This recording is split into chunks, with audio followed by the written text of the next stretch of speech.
Yo, what is going on, everyone? How you all doing? Thank you for joining us for the Christmas episode of the VR CruCast. How you doing? And yes, I saw you count. Wondering in the chat, we've got 5 Christmas hats. I know everyone's made the effort, but Mash is particularly special, and I know Brad and him are going to fight this out in a minute. But who has the better Disney ear Santa hat? I need to see some ears there, Brad. They're kind of getting lost in the. I want to see how in the old chair. this hat is. That actually matters. Brad's had his That's haircut. vintage. 1994. Wow. That was before That's you were as old as born. me. Yeah. This hat is as old as me. That was your grandfather's hat. Dude, that is Yeah. pretty sick. Is that official That is merch? I didn't even know you could get that. Yeah, it's got the Disneyland logo on it actually, so it probably came from California. Nice. Wow. Oh, so yours came from I win then. Mine's from Florida, bro. Okay, all right, that's fair. California Disneyland is so much better than Disney World. In my Oh my opinion. God, you're so It's insane. so Wow, not. you're delusional completely. No, it's more more true to the source, like it's like Walt's vision at It's Disneyland. like Disneyland is like you could put it in Disney World's pocket and go, oh, that's so cute. Let me put that in my pocket. That's true, but in terms of the magic, in terms of the immersion, I'm giving it to Disneyland. No, you haven't spent enough time at Disney World. I only brought you to Epcot. I need to bring you to everything else. Yeah, Epcot isn't Disney World. Yeah, proper. wait till you go to Magic Kingdom. Then you'll really get the feel. All right. I'm willing to put my opinion on hold until you take me to Disney World. Then I hate Magic Get wrecked, Kingdom. idiot. You got to go to Disney World. Yeah. Now Brad's saying he hates Magic Kingdom. What the hell? Did you just say you hate Magic Kingdom? I hate Magic Kingdom. With Wow, a why don't you just passion. tell everybody you hate Christmas and Santa Claus? Brad, don't do that. Magic Kingdom? No, I'm kidding. You hate Magic Kingdom. Why do you hate Magic Kingdom? Is it just is it too commercial? It's too big. It's too big for its own good, I feel. I don't know. It is large. It's too big. It's too big. You know who loves it when It's like too big? Pimax. Yeah, I was just gonna say. I was like, come on, who's gonna It's do like it? There's no roots. Disney World is the Pimax of a Yeah, there's too many of, features, and none of parks. the features are that good. It's like Oh god. I wish I had something to contribute to this conversation because all I've ever been to is Euro Disney. Well, you should come here. And Brad lives real close, but I literally live 45 minutes, I think, from Disney World. I have heard that it's awesome in Paris, and word on the street is that Japan is the actual place to go. I would like if to you do want to that. go to the best Really? Disney parks, they're in Japan. Yeah. Why would they make that a thing though? Why would they make that better than the place? The Japanese people made it better. They are insane. And it's like the craftsmanship, the attention to detail. Some of the I've rides talked are sick. Yeah, I've I've talked heard. to some people who worked at Disney, and they've been to everything, and they're like, "Nah, Japan." That's where it's at. Japan Disneyland is not owned by the Disney company. The Japanese company actually paid the Imagineers to build it according to their specifications, so they don't have to worry about cutting costs, basically. And you can feel that, yeah. Who knew this episode would start out all about Disney? And that is Thanks just to these hats. that is just the wonder of this show. So thank you to everyone who's been tuning in all year round. Thank you ever so much. It's literally gone from strength to strength, the channel. I can't believe it. And the regulars are always here checking us out. Talking of regulars, we aren't being joined by Roots because I think he's working. But we're also not being joined by Wes because of family reasons. I don't know if I can share what it is, but he can't be here. And hopefully the issue or something. My camera just died. It did, yeah. Yes, it did. Hopefully the thing with Wes gets better soon, and we do miss him. And I wish he was here because I really wanted to find out what his favorite games of the year were for PSVR 2 and stuff. Because I know he loves his PSVR 2. So yeah. But yeah, thank you ever so much to Paradise Decay with the £2 donation. He's put Merry Christmas, all the fam drinks on GT. What, with £2? Nice. What am I gonna give people with £2? Get a little shot. We get each little shot glass of something, maybe like a little Yeah, sip. a hot water, maybe. I don't know. Yeah, possibly. Yeah. Is this our first Christmas episode? When do we remember when we started this? I don't even remember.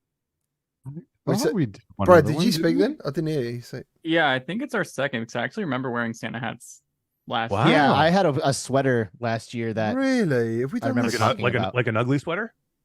It was a Mario sweater. Merry Mario. Oh, nice. Remember that? Oh, I'm working on my dear. camera, by the way. It's Give me hard just a for me second. because I need to. I actually used this as a streaming channel first, and then decided to do a CruCast. So Christmas. Yes, he's right. We did 1, 2, 3, 4, 5, 6, 7, 8 episodes, and then we did a Christmas special. Nice. So we did. So man, this has been a while, man. And why is everybody trying to bait me in chat already? What are they Trying doing? to Why are they bait trying? me? What are they saying? What are they Everybody's like, "Hey Mash, how about the FCE news? Don't prime Eric yet." Like, what? He is not your jester, guys. No, yeah? He's a human I being. may look like a jester with the hat, but I am not. He's got feelings. He's not a piece of meat. Yeah, Yeah, come on. yeah. And It's he Christmas. It's Christmas, guys. and I already gave him a bit. I already gave him a bit of a warning before we went live about don't go too crazy today. It's Christmas. Which Alex is the back. first time that's ever happened. No one's ever had to get a warning before we had a show. I know. I'm glad. I feel honored that I'm the first one to actually get get an official warning. Oh no. Oh dear. Samson 143 VR. Thank you ever so much, dude. Thank you for always being on the show. $5 donation. He's very VRE. Merry Christmassy to all of you. I think that's what he's right. But Merry Christmas to everyone. Yeah. There we go. And we did make it. And Snowtoe, thank you ever so much for the £5 donation. He's put Merry Christmas, everyone. Merry Christmas, everyone.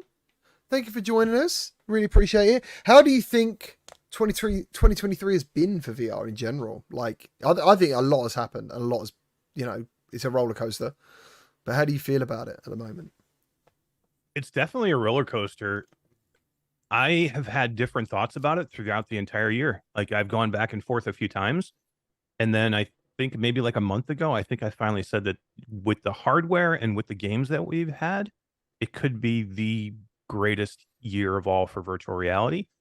But we've also had some seriously weird shit happen this year too. So it's just been a weird year, but I still say I've had some of the best experiences I've ever had in VR this year, and with some of the best hardware. So yeah, and I think adding to that, some of the games that were really cool in 2022 is still live today and getting content and stuff like that. So yeah, I think with the popularity of VR, for me personally, yeah, I feel it's like on a way. Do you know what I mean? It's on the way of growing. What about you, Skeever? How you feeling about VR at the moment? Man, dude, 2023 has been so incredible. Like, if you take some of the huge IPs we've had this year and some of the amazing games, and you like go back 5 years and you tell me what's happening in 23, I wouldn't even believe you. Like, multiple Resident Evil games, like huge IPs, like Assassin's Creed, and we have Asgard's Wrath 2 that just came out. We've had other big names, like there's been a Hello Neighbor game, and there's been Ghostbusters, and there's been Assassin's Gran Creed. Turismo. Yep, Yeah. Assassin's Creed, Gran Turismo. Just big. It's been huge, man, and I couldn't be happier about how it's gone. What I like more? I always want more, right? Always. Yeah. And I'll always be pulling for it. But I just like, I have played the best games I've ever played in VR this year. And I've just, man, Arizona Sunshine 2 and Stride Fates and like Ghost of Tabor is still growing. oh my god, it's crazy. Yeah. Like, what? Come on, man. People This are is like that. I get phenomenal. asked to review Ghost of Tabor, and I'm like, at what point would I actually consider, right, this is the game? Yeah, I don't know. I don't know if you Ever can, be like, the literally, Exactly. like I don't even know if that game will ever really be done. Like, look at Escape from Tarkov. Tarkov's been out for 10 years. It's still in beta. Wow. It's never done. They're just still 10 in beta. years. Yeah, something like that. Wow, I did not know that, man. That's I mean, that is crazy. kind of like, especially for online multiplayer games, I feel like that's par for the course. Like, I don't think Fortnite's ever coming out with Fortnite 2. I don't think Rocket League's ever coming out with Rocket League 2. I just use these because they're popular games that a million people play and have been out for a long time and just evolve and grow and change over the years, So, I mean, unless you're a game kind of like forever, right? Because once hype goes down for those games, you don't come out with a second part of a game when there's still a trillion people playing the first one. So you start to get a lull and you go, oh, look, part 2.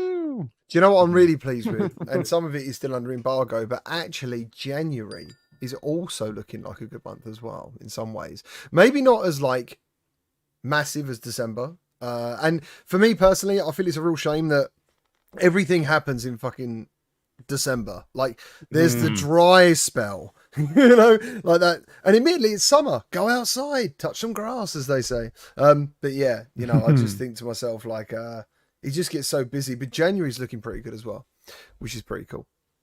And obviously, then I think did Apple Vision Pro get pushed back? Someone's talking about Apple Vision I Pro. don't think it's pushed back. I mean, I think they always said it was going to be spring, and I heard now, you know, that it was probably looking at February. I think, Brad. I think they've kind of said End of January, early February-ish timeframe. Are you getting one, Brad? Oh, heck yeah. Yeah. Me I will too. do whatever it takes to get one the first week. Seriously. I can't Why? wait, man. I mean, other than the fact that you're like the VR headset guy, like what is it that is like an absolute, like what is it? Why? I think it's everything I want from a VR headset right now, actually. Like, I don't really care about gaming. I'm more interested in like where this technology takes us in a computing standpoint. And I think Apple's gonna crush it day one with that. Will you be sad? Because like I imagine you're not getting into VR chat with the Yeah, that's Apple gonna Vision Pro. suck. Like, there's gonna be things I'm gonna hate about it, but like, I still, I really am excited for the product in terms of like the hardware and like kind of the choices they're making. Like, even seeing, people don't know this, but originally, like for example, Unity. If you wanted to build a Unity app for Apple Vision Pro, you could only use foveated rendering for mixed reality apps. Well, now you can do it for VR apps for the Apple Vision Pro, even though it's not a VR headset, but yet the software development is going to support that. Yeah, I mean, I think it's pretty obvious that if it does well, which I think it will do well, for what they believe is doing well with that first version, it will get controllers eventually. Like, I'm already talking to developers who have told me that they're bringing their game to Apple, or they're working on their game for Apple, and I'm like, your game can't be played without controllers. So, and then they can't come out and tell me that they have controllers, but I mean, I know that their game can't be played without controllers. And if they're actively, you know, working with Apple to, you know, or start at least working on the, you know, on some of the hardware and attending some of these like Apple clinics that Apple's putting on for developers, where you can go and test out the hardware and you can start working on stuff. They're working on it with their games that need controllers. So something's, I don't know how they're going to do it, but something is coming with controllers. So for me, what Brad's saying is like, I want to do all the stuff that Brad's talking about, but man, if they ever unlock this thing where you can play, when you can access Steam on this headset, game over for me. This could be the headset that I would use for everything. Steam Link for Apple Vision Pro. I love it. Let's go. I can't see it. I Right? can't see Well, that happening. I but- can't either, right? Because isn't Apple like Apple's just such a closed ecosystem? Like they never play nice with other stuff, you know? So like Steam Link is on iPhone, and it does the same thing as Meta, where it's like you can't access the Steam store while you're connected to your PC to play games. So who knows, you know, like I don't know. I never expected Steam Link to come on Meta Quest store ever, Right. and it did. So Yeah, I mean, you say I that as never know. well. I mean, like Apple have Nintendo games on there, Yeah. so who knows where that might go? That relationship's already there. We talk about Nintendo That's VR and stuff, interesting. you know. yeah. I like where your head's at, but I'm not holding my breath for anything. Shut up, Alex! I just saw you get excited. Then. He Anyway, almost did. trying to hide his He almost boner. beat He's the- like, he's trying to hide his boner. No, because like, you know, what's on there? They have like their mobile apps, right? And like those are fucking mobile apps. Like those are not Nintendo games. Like even if they're made by Nintendo, they are first party titles, but like I don't know. I mean, Super I guess Mario there's a Run case. has some of that Nintendo magic. I think I really like. Yeah, that. and I know some people who play Mario Kart Tour and like play the crap out of it, you know. So Mhm. it's just I've fired up both of those games, and basically anything that Nintendo makes, I'm gonna try. And I've never felt like I need to go back to my phone for that stuff. But No, anyway, I'm I playing- digress. I'm not looking. I wouldn't expect first party Nintendo apps to come to the Vision Pro. I think Alex, you should set yourself a thing and actually download these apps because they're all free, I believe. Yeah, they are. You should try them and see if they are good quality. I have tried them. That's what I'm saying. Oh, you have tried them all and you don't feel like playing them. Yeah. I thought you'd like. Is it Mario Jump? What's the one? The side Run. scroll? Mario Run. Mario Run. Run. Yeah, I I liked play that. that more than any other Mario game. I think. Yeah, I really enjoyed that. I like But it there's too. going to be so many things you can do just entertainment wise with this. Like, I mean, there's going to be work productivity that I'll try and do in this too, because like Todd is big into work productivity. So he'll help me and we'll do some stuff. He'll get me into it where I'll start working with this headset. I just know I'm going to, with what I can do with it. But then just the entertainment features, like things like, the Xbox, Game Pass on Quest now. You're going to be able to do that with Apple. You're going to be able to play games on these huge screen TVs inside your own environment, in a headset, which is going to be absolutely amazing. So I will find things to do. I'm going to watch movies. I mean, I will find things to do in this headset that are absolutely going to blow me away. And I want to be part of this technology. I want to be on the forefront of whatever Apple is bringing out, because I absolutely think it's going to be crazy and amazing. And I hate Apple. Like, I don't have an Apple iPhone. Like, I don't have an Apple Watch. I'm not like an Apple person in any way. But I have a feeling that they've been sitting in wait, watching everybody else do all these things with VR and AR, and then now they're like, here's ours. You know what I mean? That's what Apple does, right? They take their shit that they've seen everybody else do, and then they make it Apple, and they make it better. I think And I so think when anyone thinks about where VR is going, you can't ignore the fact that Apple are going to enter the space. It's so big. Like, Yeah. I mean, what's your predictions for this, Brad? What do you think's going to happen to VR in general? What do you think Meta's going to do? Because obviously we talked about the Quest Lite in the past, which definitely sounds like it's going to happen. A Quest 3 Lite, for example. Like, do you think it's going to make VR significantly more popular, or initially, or do you think it's going to be just an extra boost? I think personally, I don't see VR still going mainstream for another six or more years, even with Quest Lite.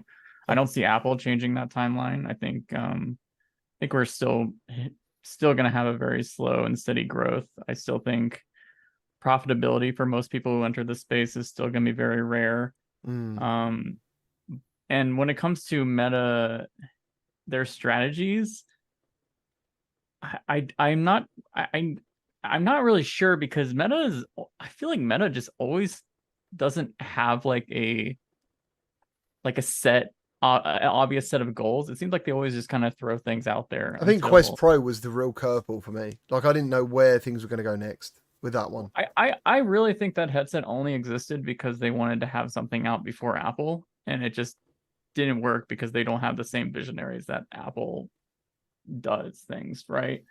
I still think they're going to push that more toward the Apple angle. Like, I think they really will copy a lot of stuff.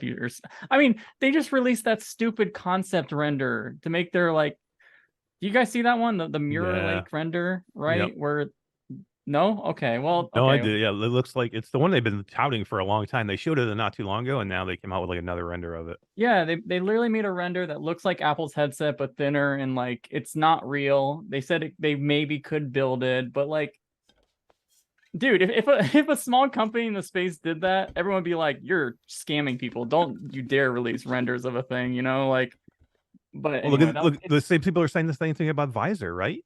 Like the from oh god, I can't. What's the name of the Immersed or whatever. Immersed, yeah. That product's and speaking, no, it's true, because it is a scam to only give out renders and no prototypes or show actual things of a product in this industry. But anyway, my point is, I'm not sure. I'm actually not sure how VR gaming is going to go in general, because I don't know what you guys hear about PSVR 2 and stuff, but like, I'm not convinced that VR gaming isn't as of a healthy place as people think it is, even though we've had some pretty big titles recently.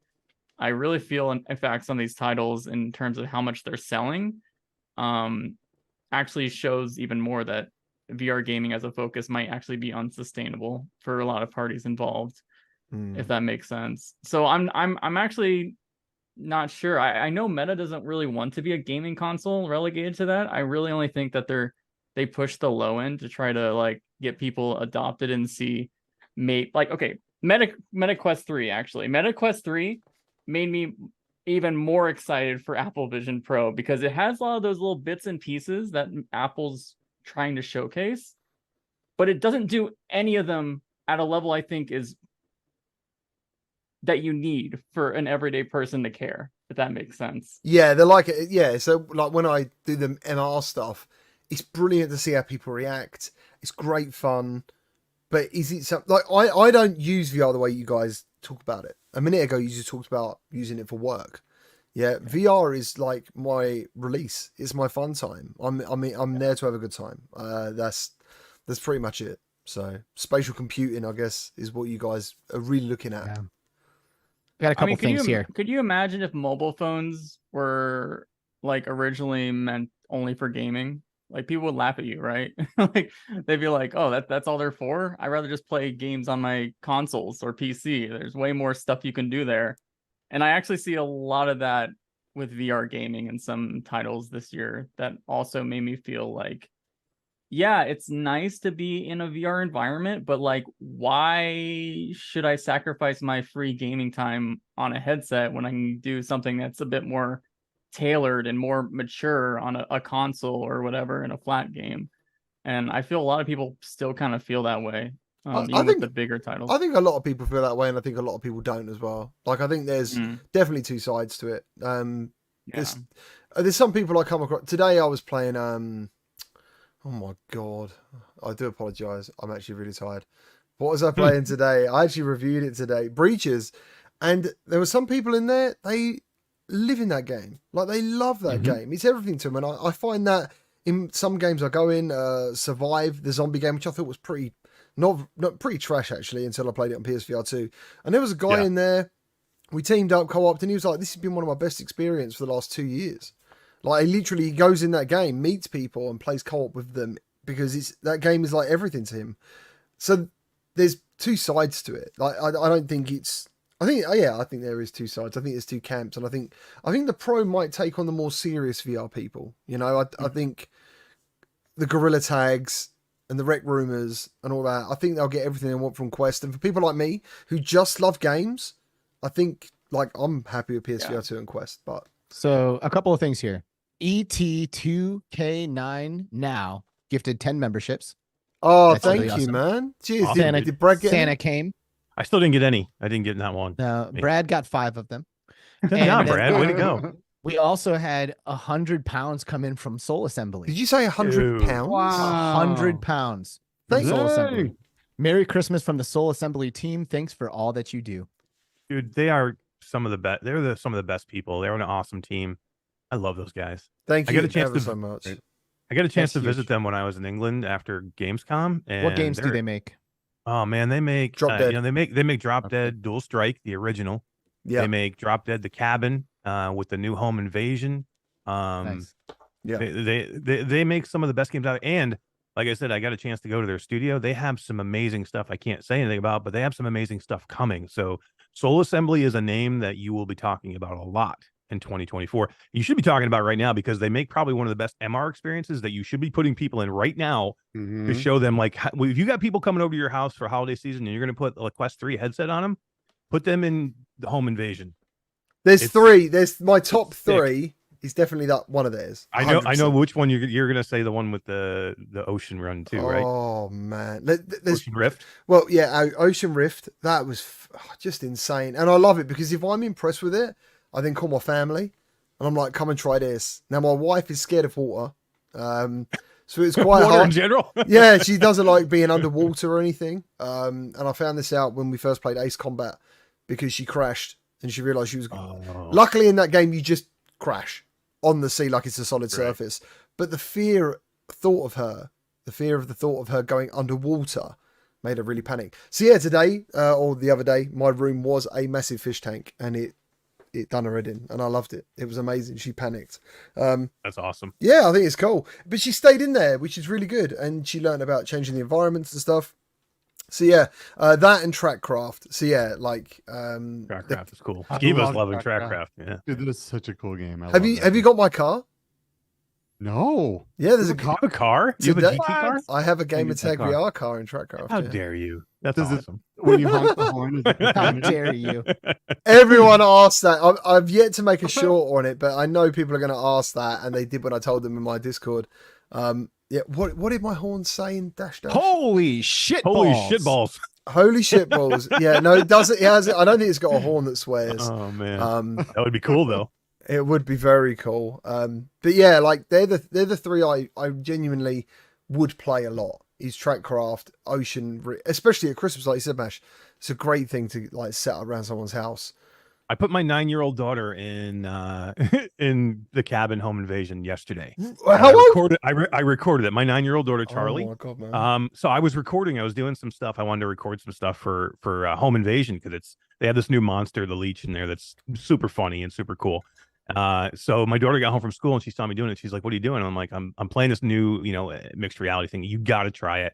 And I'm thinking to myself, 9, do you think she'll be okay? And zombies coming at you in the middle of your house. I'd imagine that's very intense at 9. But... It's an intense game, but I put her in there and she loved it, dude. She's spinning around. She's like, this is so much fun. She's like, oh my god, I just hit him in the head with a hatchet.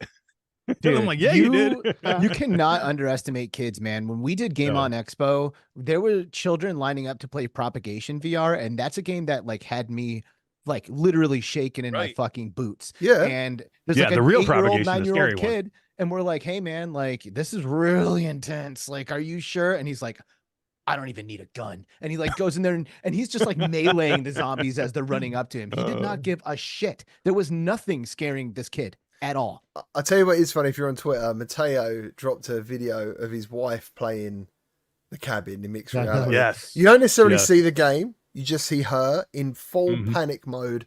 It's like she's got 100 arms. She is just going mental. She's windmilling. Yeah, like she's just like, I don't know what I'm going to do, so I'm just going to go crazy. That was a very funny clip, actually. It is really good. Continuing on the Christmas spirit, the Christmas giving train, our amazing community, Rezel VR has donated $100.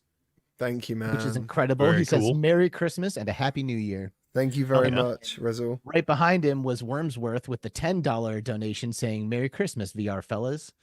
Merry Christmas, VR fellows. Christmas. Merry Christmas, everyone. Thank you ever so much. Thank you. Very generous. We have a great community, man. It's a fucking insane community. You do.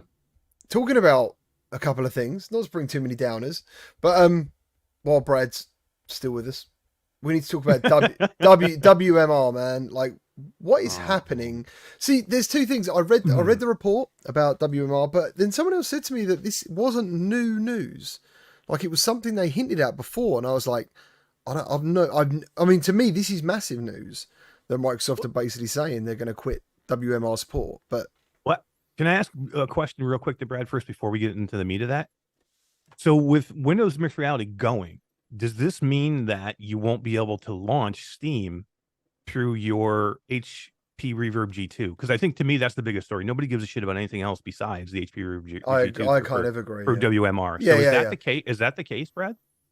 Yeah. So, the way WMR works, even with Steam VR, is there's always a compositor going on in the back end.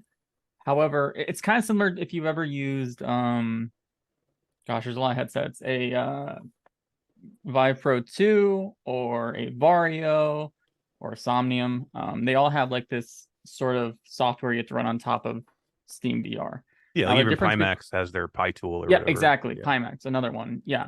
So they all have their compositors. The difference between those and Windows Mixed Reality is their compositors actually built into the Windows kernel itself. So you can't actually download the compositor or any of the tools related to that. It's just always built into Windows, and it's always updated alongside Windows. So when it's removed from the kernel, that's gone. You can't use it anymore, basically. So what have HP said about this? So let's for anyone who's listening and stuff, what was the news, Brad? What was the news? Yeah, so a part of basically there's this area with, I think it's primarily with like the Windows Insider testing, where they list all the applications and features of Windows that are going to be deprecated. So just expect that, like, hey, not going to work anymore. We're not going to support it. It's going to be removed from Windows in future updates. That's what basically Windows Mixed Reality was now put on this list as of yesterday, Thursday. And it includes the Windows Mixed Reality portal, all the features itself, the app that makes it work with Steam VR. All of it were listed on the to be ruined feature set. So yeah, its days are actually numbered unless you never want to update your Windows, which of course in the long term means your computer might be susceptible to security updates, and Yeah, bad. Could you do this? Like I'm about to put a new NVMe in my computer, like a 4 terabyte NVMe, and I'm going to run Windows 11 on that. I still have a 2 terabyte in there that I'm going to keep Windows 10 on to keep all my old stuff in there, so I don't have to worry about transferring anything over. Could you do that and keep a drive with just Windows 10 on it to run your? Because there's a lot of people out there that have HP Reverb G2s that use them every day. Wes Dillon is one of them. That's his PC VR headset. They love that headset. There's a lot of people out there that still use it. So is that viable for them? Could they do that if they wanted to do 2 separate drives? That's pretty much their only choice if they want to keep their hardware from dying. And you have to make sure. I think I saw someone with a workaround to make sure that even with Windows 10, I think they do security updates and stuff to it still. I don't think they've completely dropped support for Windows 10, but not yet. It's coming. It's coming, right? So yeah, you would want to make sure even Windows 10 doesn't update, because I think they could even remove it from there, because they just don't want to support the feature. They don't want to have something break in it with an update and then have a bunch of people complaining. So they rather just remove it than deal with that. Because last year, or I guess the beginning of this year, they fired a ton of their Windows mixed reality and like all their XR effort staff. So there's really like no one to even support it in general. Could someone from the community write something like some kind of program or patch that like provides support? Yeah, that's what I was thinking. It's very hard because, again, that would require getting into the Windows kernel, and that's pretty well protected, as you might imagine. There is one thing happening, but this is only for the Linux community. This is not for Windows, but someone is actually working on reverse engineering the tracking for Windows mixed reality to make sure it works on Linux, and that's pretty much the only other project I can see happening. And that takes a lot of work and effort to reverse engineer. So what did yeah, and for what? For an old headset, you know? Like, yeah. You can still buy these headsets though. That's the problem. Like, yeah, you know that's what I'm saying. Like, what did HP say about this? I'm looking at HP's website, and they still list it for sale, $469. Regular price $599. You can buy it for $469.99. Amazon's still got tons of them listed here. You know, brand new ones that you can buy. I mean, this is a problem. This is a big problem if people don't know. If people aren't knowledgeable and figure this stuff out, and they want to go buy a cheaper PC VR headset, this headset will be dead in a month. Not even a month, at the end of the year, right? So a week, 2 weeks.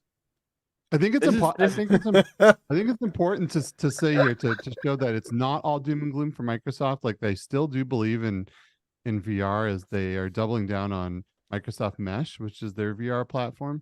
So while they're removing WMR because the platform failed, the tracking stinks, it's just old. They're not selling anymore.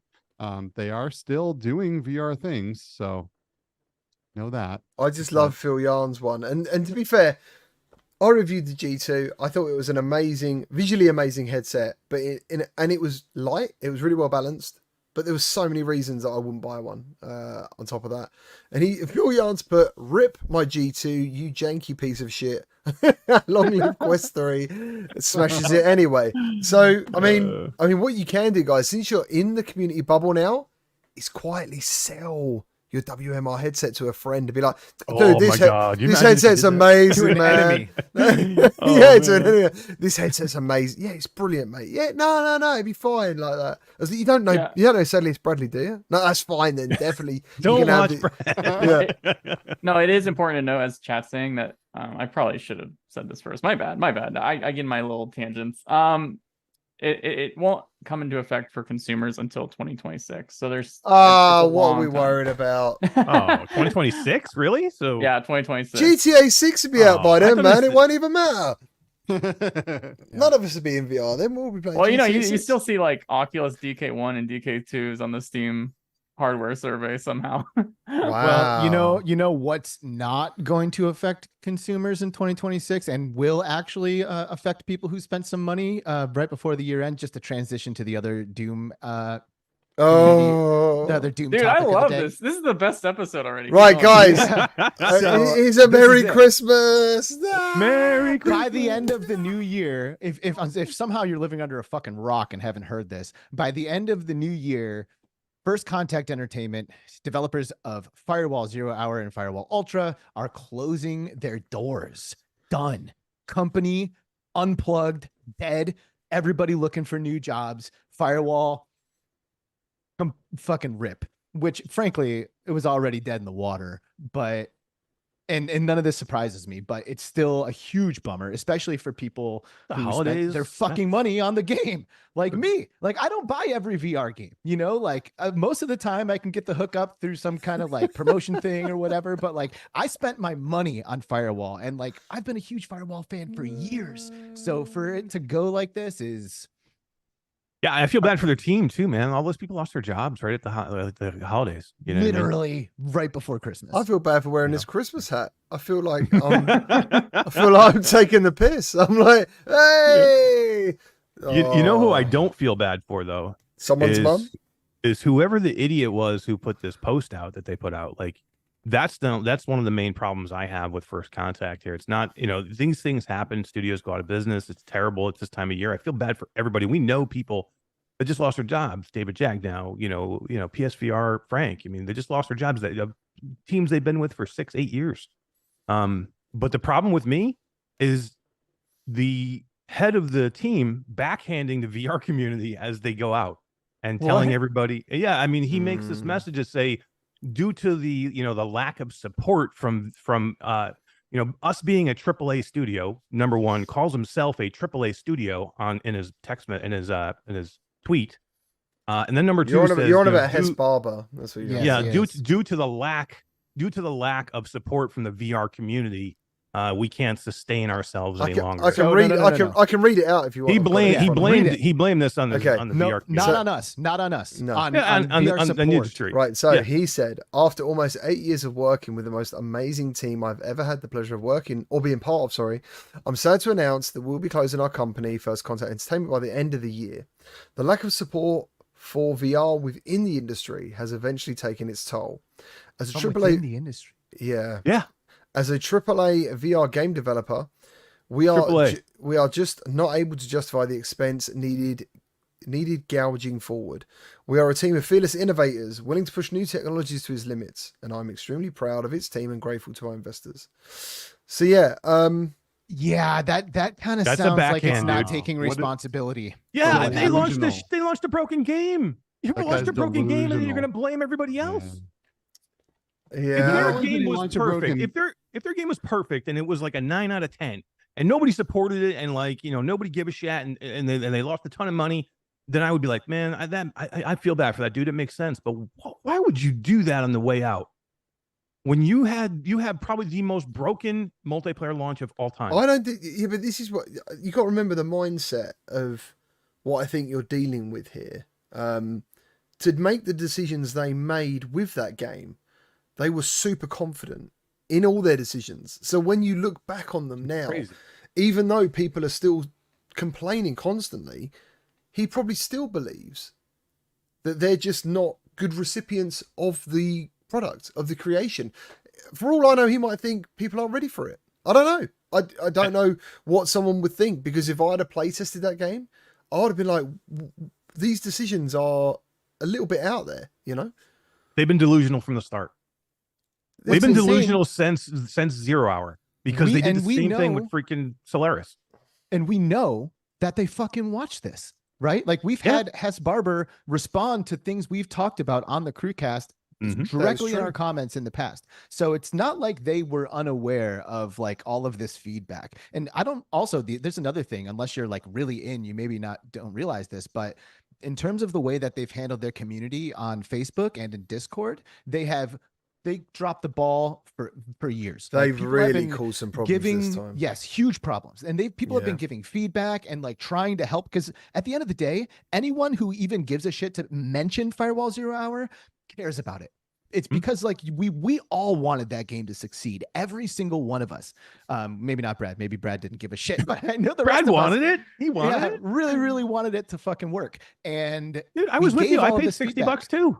Yep. we 60 gave all bucks for the feedback. deluxe version, by the way. And I didn't pay for the I deluxe didn't. version, but I did buy a contractor after launch because I like wanted the perk that the contractor gave me. So I did participate in micro transactions. But yeah, dude, we know that they heard it. They just chose not to listen to it. And I think that they maybe got their heads got a little too big with the success of Firewall Zero Hour Exactly. because Yeah. so many people played that game. Maybe. But the thing is the success of that game hinged on a lot of things and didn't necessarily mean that Being they in the made right place at the such an right amazing- time. Exactly.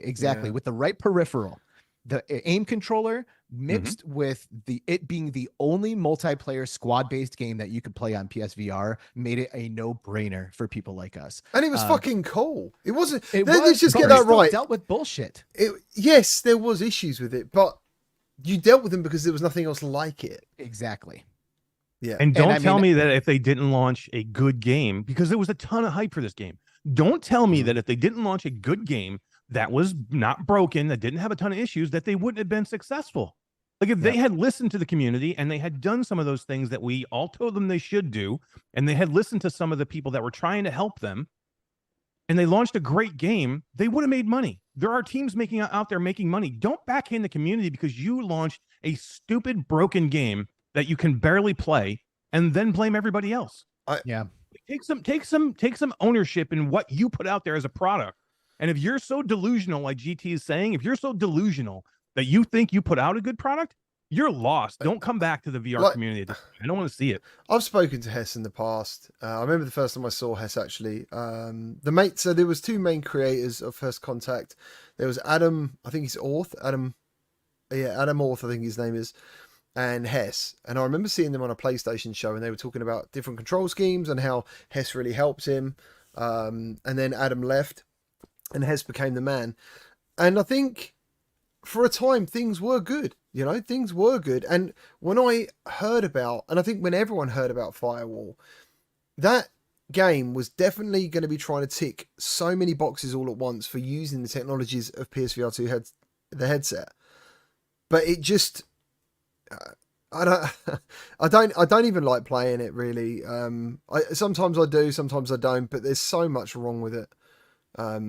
Yeah, it really sucks. And like, honestly, the part of that tweet that irked me the most is him being like, we are the ones who have been pushing this technology to the brink. And like, that is not what they did. They put out a game on PSVR that used the aim controller, and the next two games were basically like remakes of that. Like, it's obvious it was the same engine that drove Solaris that was built on Firewall, which is why so much so that you couldn't even use your other hand in Solaris.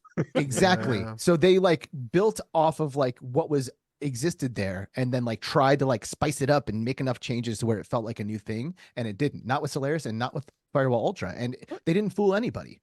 So once we got in there, like I tried so hard. Like I wanted that game so This was your baby. badly. It This really was was. Yeah. But eventually I got to the point where I'm like, I can't play this. Like it's a waste of my time. I just want to read a comment from I Want a Lot. He's put, they were listening. It was getting big updates and graphical updates too. He said, I never waited in lobbies. I say he. I'm sorry if you're here or she. I do apologize. I never waited in lobbies playing PvE mode.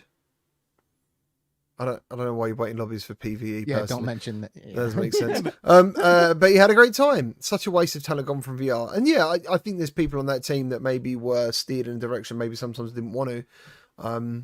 But there's definitely obviously talent in that team. You couldn't, I just think there was maybe some bad leadership decisions. Yeah. That's exactly it. It's the leadership to blame here. There's a lot of really good people that work there and a lot of people that believed in VR and wanted to make something great. And the leadership is what drove that company into the ground. And it's really sad because they had a lot of people. They had an entire community trying to help them, trying to steer them in the right direction. They put their hand up in everyone's face and they said, we know better. Not you, the people playing the game. We know better. So they drove their company into the ground, and that stinks. And there's a lot of good people that are going to suffer for it. A lot of people out of a job. And that is a true bummer. And then So way to what go does out! this Way to mean? go out! You put a tweet out there, just like That's the management. and making Shows you right excuses. there. I mean, that's the worst thing I've ever seen. Like, Without literally, even like a name. Like, Yeah. I don't personally like when I watch Scott post on the Ghost of Tabor stuff, he just like adds a dash Scott, and I'm like, Yeah. like He I owns mean, it. he does. That's not the approach I would take, but by all means, at least he's letting us know when it's him Right. talking. But like, no one even like signed that tweet. Like it didn't come from any individual. Like we all know it did, but like Mhm. it Well, did I think again. I think Frank broke the news before them. He did. I think he did. Yeah, saying that he was kind of out of a job, which that sucks. I mean, that before I read the second tweet, my heart went out to the team. Like I wasn't even. I wasn't even mad. I mean, I was upset because a lot of people lost their money. Right. That's what I'm upset about. But I didn't get like irate about what was going on until I read that tweet that they put out. Like everything else, I was just disappointed and I was sad. And number one, we're losing a good studio. And number two, all those people were out of work. But then I got irate afterwards when I see how they go out. Like that's how you want to go out. You want to go out by like But that's not the backhanding entire people. company. Just No, remember you're that. right. That's not all of those people. That's the crappy management. So Yeah. what does this mean for the people who bought this game? Like, is it gonna work? Like, I don't are know. are the servers a part I've heard rumors that Sony would back up and do the servers. I don't know if this is true. Don't take me, as a quote here, but I did hear things that maybe Sony would be keeping the servers open. Like, I don't know what will happen with 0 Hour. People still play 0 Hour. Like, I don't know what will happen yeah. with that title. Like, this game doesn't really exist without the servers, right? You can't do much without the servers. No, So- well, Firewall didn't have servers. Like Firewall was all peer-to-peer? peer-to-peer. peer-to-peer, So, right? But so- that's not the case with Ultra, though, right? I Brad? don't know. No, I think it is servers. Yeah. Brad? I'm curious. I don't know the structure of what First Contact. Were they like at all owned by Sony or just funded by Sony? I think I they don't got a think- lot of funding by Funding. Sony. But they don't think they were owned. No, Okay. I don't. So- Even, maybe they even published. Didn't they get Firewall. acquired? I No. don't- I don't. No, they think were it was they were Sony Sony. published on their own. everything. That's why I'm wondering, like, usually when companies get to like this dire position, they're usually able to be, acquired for cheap, but Sony didn't care to acquire them. So, That's like, Sony's And- fault. and- why, like- if they care about developing their VR platform and games, like, why wouldn't they step in?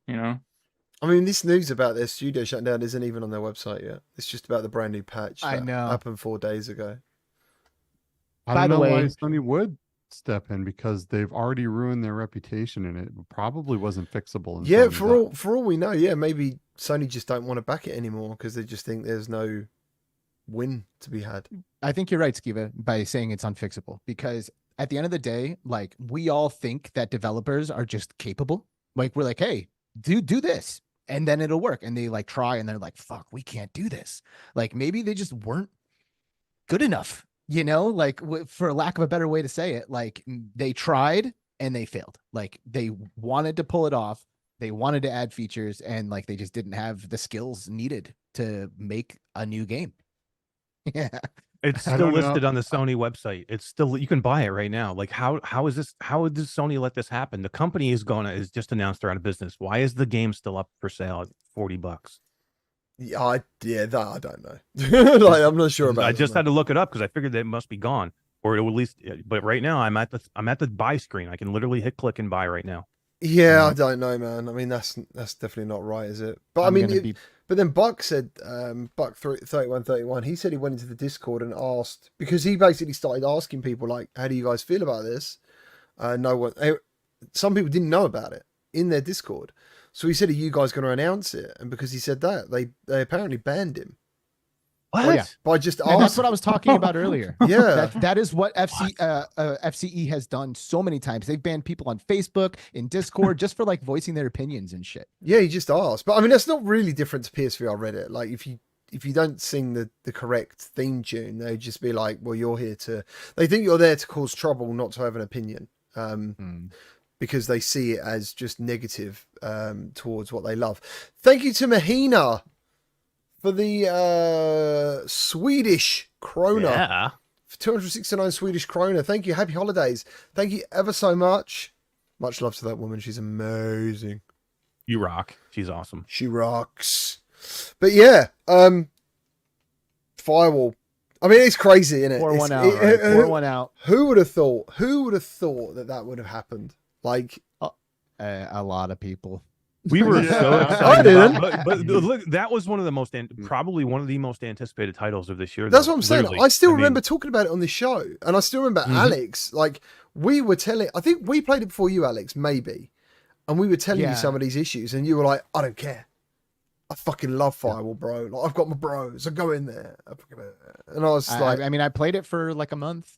You know, Yeah, you or a few tried. I weeks. remember, me and you went in like late, even like after. Like, I remember me and you, and maybe it was Betty or somebody went in Yeah. a couple of different times, and we just sat there in lobbies, and we were just like, we just sat, and we're like, we wanted to play. We were trying to give it a shot. We were like, let's just try and get back in, try and see what the community's doing, see what we can do, and literally we just sat there and couldn't get into a game. And even when you can, there's the achievements or the progression system just being in like Locked. absolute nightmare and all messed up, and like people losing progress and just like all kinds of issues. Like there's just too much. It's weird, isn't it, though? Because I think like you can easily take a downer on some of this stuff, and I think when it comes to maybe even numbers, like when you think about, like the other day, I found out only less than 1% of people who play Resident Evil 4 have played the VR version. Yeah. Like, but that's only people who have logged into RENet, right? That's insane. They Is don't know it? what they're But they don't what- know what they're Best missing. VR games. What I've I'm ever trying to played say now. is there is plenty of good software out there now.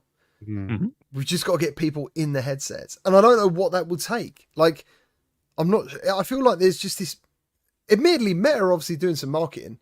Like they're really pushing this stuff. Someone says there on my breaches video, they had an advert for breaches before watching the review, and I'm like, fucking awesome, dude. Like that's what you want. You want to see that stuff. But yeah, it's a tough sell for some reason. Yeah. Still, I don't know what the cure is going to be. I don't know what it's going to be. I don't know if RE4 can't get people excited for VR, man. I'm telling you, I was not supposed to get stuck in this game because it's not something that we're for Virtual Strangers that we're even going to consider for Game of the Year because it's past like our deadline. And I was basically just supposed to play it for a few minutes and give a good idea about it, and then I was supposed to get out and go start covering stuff that we are considering for Game of the Year. And I haven't played anything else since. It's so like fucking I've literally sick. I'm on chapter like 14 or 15. I'm almost done completing it now for the 10th time in my life, probably 10th or 11th time in my life. And Isn't it great? It's still now probably one of the best experiences I've ever had. And I played through that game 10 plus times, originally on the freaking GameCube when the GameCube first came out. Yeah. This was the first time I played RE4. And I'm telling you, I'm having like this experience that I've had this last week with RE4 is probably some of the best VR experiences I've ever had. Like literally, I probably could vote for this for Game of the Year. This is what I'm trying to say. All of us at some point, and maybe Brad even as well, were gamers before VR. You're just playing games, you're playing video games, you're having a good time. But something clicks. I don't know. For me personally, it was just literally being inside a video game. That's what it felt like. I was like, fuck, I'm actually in this game. Like things are happening. I remember sitting in the van in PSVR Worlds with a bald guy. I'm fucking around with the radio. I'm throwing cans at his head. I'm thinking, like I sat in that van. I thought I'm going to open this door and just jump out the van. Little did I know I couldn't. But I actually thought, fuck that. Like when I opened the door and I saw the road going past, I'm like, nah. And I shut the door. Little did I know that I actually wouldn't have been able to do it anyway. But still, I remember walking away from that in 2016 and thinking, this is it. Like this is everything I've ever wanted. And that still hasn't gone yet. So Well, I'm trying to find what the fuck it is Dude, that and like we've Brad got. was saying, it's a slow burn, man. Like it takes putting on the damn headset and playing something you like. Like that is really what it takes. Like you have to put the headset on and you have to have an experience that blows you away. Like that's And even it just is still, what it it is. doesn't sell a lot of people. A lot of people play, bought a headset, played Half-Life Alyx, put their headset away, and that was it. It's like I don't understand. Yeah. Like when I, growing up, I wanted the biggest TV and the best sound system because I wanted to be immersed. I wanted to be in the game, and I thought if I covered all of my vision by the biggest TV, I would feel like I was there. Yeah.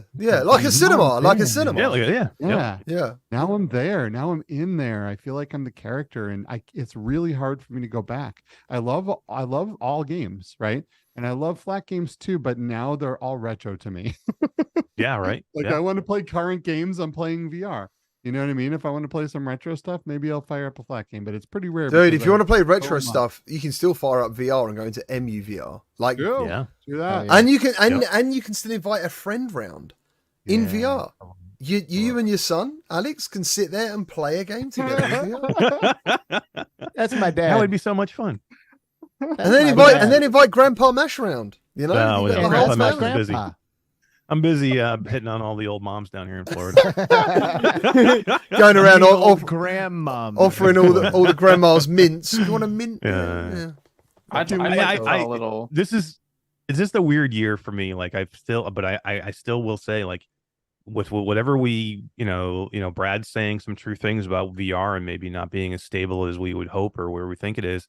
It just boggles my mind because I've still had probably the best experiences this year that I've ever had in virtual reality, and I've passed that knowledge on to as many as people as I possibly can, and a lot of them have gotten the bug too. I've seen a lot of new people come into VR this year as well, so it's just weird. It's a weird year for me. Like having a year where you can experience Gran Turismo 7, Horizon Call of the Mountain, Resident Evil 8, Switchback and like Light Brigade and RE4 and all the amazing experiences that we've had, and some of the great PC VR experiences, and Asgard's Wrath on a standalone headset. I mean, it blows you away. Like what? And then the headsets that we've seen this year. I mean, we've seen some failed headsets, definitely, but we've seen some big headsets come out this year, and the technology is jumping forward. So, whether I think the landscape might be a little shaky or not, I still think it's the best year I've ever seen in VR. Like, Yep.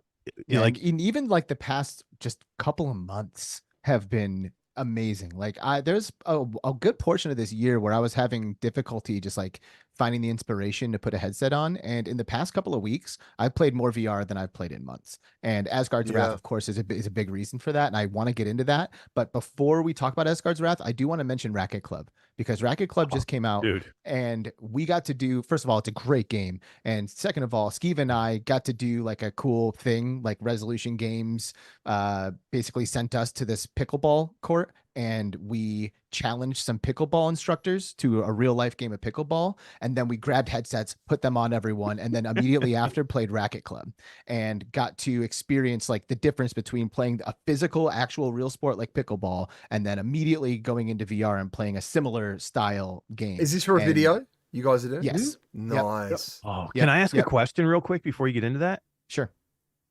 So these are pros for pickleball. You guys have probably never played pickleball. So I'm assuming they kicked your asses. They kicked your asses. Yeah. Okay. Well, They crushed us. they went easy. Yeah, they went easy. On us But at first. they could have teaching us the rules. They were teaching us how to volley, but then they were like, and here's a real serve. And it would just be like, whoa. So my question is, does real life pickleball or the talent that you have in pickleball translate when you put them in the headset? I assume this is their first time ever in a VR headset playing Racket Club. Maybe they played a VR before, but in Racket Club, does it translate? Did they kick your ass in Racket Club? Or did I guess you'll have to watch the video to find out. Oh, okay, all right. Well, And you're like and teasing me now. subscribe. But real talk, yes, the skills absolutely translated. And there was this kid who was there who was a national champion of pickleball who I played against, and I think Skiva played against him too, actually. And we did one-on-ones, and he was in there like making me sweat. Like I've played Racket Club before, and for the record, I used to play Racket Ball all the time in real life. Like I have racquetball skills that I think translate into Racket Club. But yeah, he was loving it. Like, and it also ties into what we were talking about earlier. Like, what does it take? Like, this was his first VR experience, and he was like, okay, this is really cool. Like, he even tried to get us to go to his house the next day. He's like, will you come over and like show this to my parents and like show this to the rest of my family? So like, it really does take having that like experience where it just clicks and you get it. But it was really fun. And yeah, we'll be putting out a video soon that just like covers that whole event that we did and gets the opinions of the racquetball instructors and kind of what they thought about the VR experience. And anyway, Racket Club is sweet. Were you able to put them in the mixed reality? So they got to see the mixed reality portion of Racket Club, which to me is like one of the best. Again, we talked about mixed reality things. It's one of the coolest mixed reality things. I do need to try. Oh, have you not tried it yet? Well, I tried it with It's sick. Skiva actually last year because we also did Spatial Ops. Both very amazing at the time, but I haven't had time to play it at home yet. No, I've just got so much I have to cover. So it's so great because like. Oh, go ahead, Skiva. Oh, I was gonna say I've been playing Racket Club every day. Really? This game is so good. It's just so good. Like I didn't think I was ever gonna get into a sports game. To be honest with you, this is the best sports game I've ever played. And like it gets me to move a bit. And the fact that I can see my surroundings and I don't have to like mentally worry about, is there a wall there? You know what I mean? I can see where my lights are. I can see where the chairs are. I can see where the wall is, and I don't have to worry about it. I feel completely safe, and I can really get into this game. And like everyone I've put into it, like after like one round, they get it, man, and then they're hooked too. And it's just so good. It's such a good Brad game. was going to say something earlier. Do you remember what he's going to say, Brad? Because I see you like talking to the chat quite a bit. I don't want to bring spirits down. So Oh no, Oh, Brad, you're so doom and gloom, bro. No, yeah, we're on to the good vibes I need now. to We squeeze bitched the- enough about. I want to squeeze the jelly out of his eyes. Such a lovely lad. But yeah, dude, and the other thing that is keeping me in the headset right now is Asgard's Wrath. Like, I am so excited to play Asgard's Wrath. It is really fun. That's the first game Wow. I've seen turn some PSVR heads in a while. Like, there's a lot of people who love PSVR who are like going, hold on a minute, this might actually be worth the investment. And I think that's what they've been waiting for, you know, because admittedly PSVR games, the best games are hybrid. And they are full-length games. You know, they're big games normally. So I think Asgard's Wrath coming up is like one of those games where they're like, okay, it's actually a big game. So, you know. Yeah, it's really, really good. And for me, and you guys let me know if this is a fair assessment, but for me, it feels like playing Skyrim VR, but with good combat mechanics. Yeah, I was going to say, yeah. Like otherwise it like really does. And I know it's not Skyrim. It's not fully open. It's not quite that scale, but in terms of like what the experience feels like to me, Skyrim VR is the closest thing I can think of. But in Skyrim, if you've never played it, you can basically like wiggle a knife in an NPC, like in an enemy, and like it counts that as like individual strikes, and like you can like burn somebody's health down just by cheesing it. But you cannot do that in Asgard's Wrath. Like the combat is really, really sound and solid. And like, if you're not paying attention, you will die. And I am also playing on the hardest difficulty level, by the way. I don't know Fair enough, man. Yeah. Yeah. But it's super engaging, and it's just grand. And I can tell that I've barely scratched the surface of it, you know, and that to me is really exciting as a VR game. Yeah. And the more you play it, the more quality you find. Brad's going to say something. does that feel overwhelming at all? Does what feel overwhelming? So He's finding his I'm own trying to brain tiptoe funny. around this as best as I can because I played a little bit of the game, and all right, I'm gonna say it. Oh god, Say it. It's Don't okay. do it, Brad. This is- Don't this do is- it. Right, everyone mute, Brad. Everyone mute, Brad. when I was playing the game, I was very appreciative that it definitely a ton of work put into it. It's obvious from like minute one onward, ton of work put into it. Very well done by the team. What I'm about to say, how I feel about it, I don't think it's any of the team's fault. But when I was playing it, and it kept throwing stuff at me, especially when I first saw the skill tree. The first time you see the skill tree, I was like, oh crap. All right. I had to do all of this in VR. I had to figure out all these things. I'm actually gonna share what you're saying in a minute. Go on. Yeah. So there are things about Asgard's Wrath while I'm playing it that made me feel kind of overwhelmed. Like there's this cool feature, the Omnicept Reverb G2, where they use a heart rate sensor in your eye tracking to gauge how much brain cognance a player is feeling, which was, I love that. I thought that was such a cool feature. And I bet you if that was running on the Quest 3 while I was playing Asgard's Wrath 2, it would constantly be at a high rate because there's always like something you have to choose or think about. And like, I don't know, I felt I was a bit overwhelmed and thinking to myself, do I want this kind of level of experience and choice in a VR game, or would I rather just play that in a flat game where there's a lot less of that going on, if that makes sense? No, it really does. Can I answer this? Does anyone mind? Yes. I'll just go give ahead. my answer to it. I'll speak after you. Yeah, so basically, it was all about learning the menus. So once I realised that I can, admittedly, this is the one thing I found with the first one as well, and actually the Asgard's Wrath 2 is even worse for it. They want to give you so many options that you could sit there and think, I don't know what the fuck to do.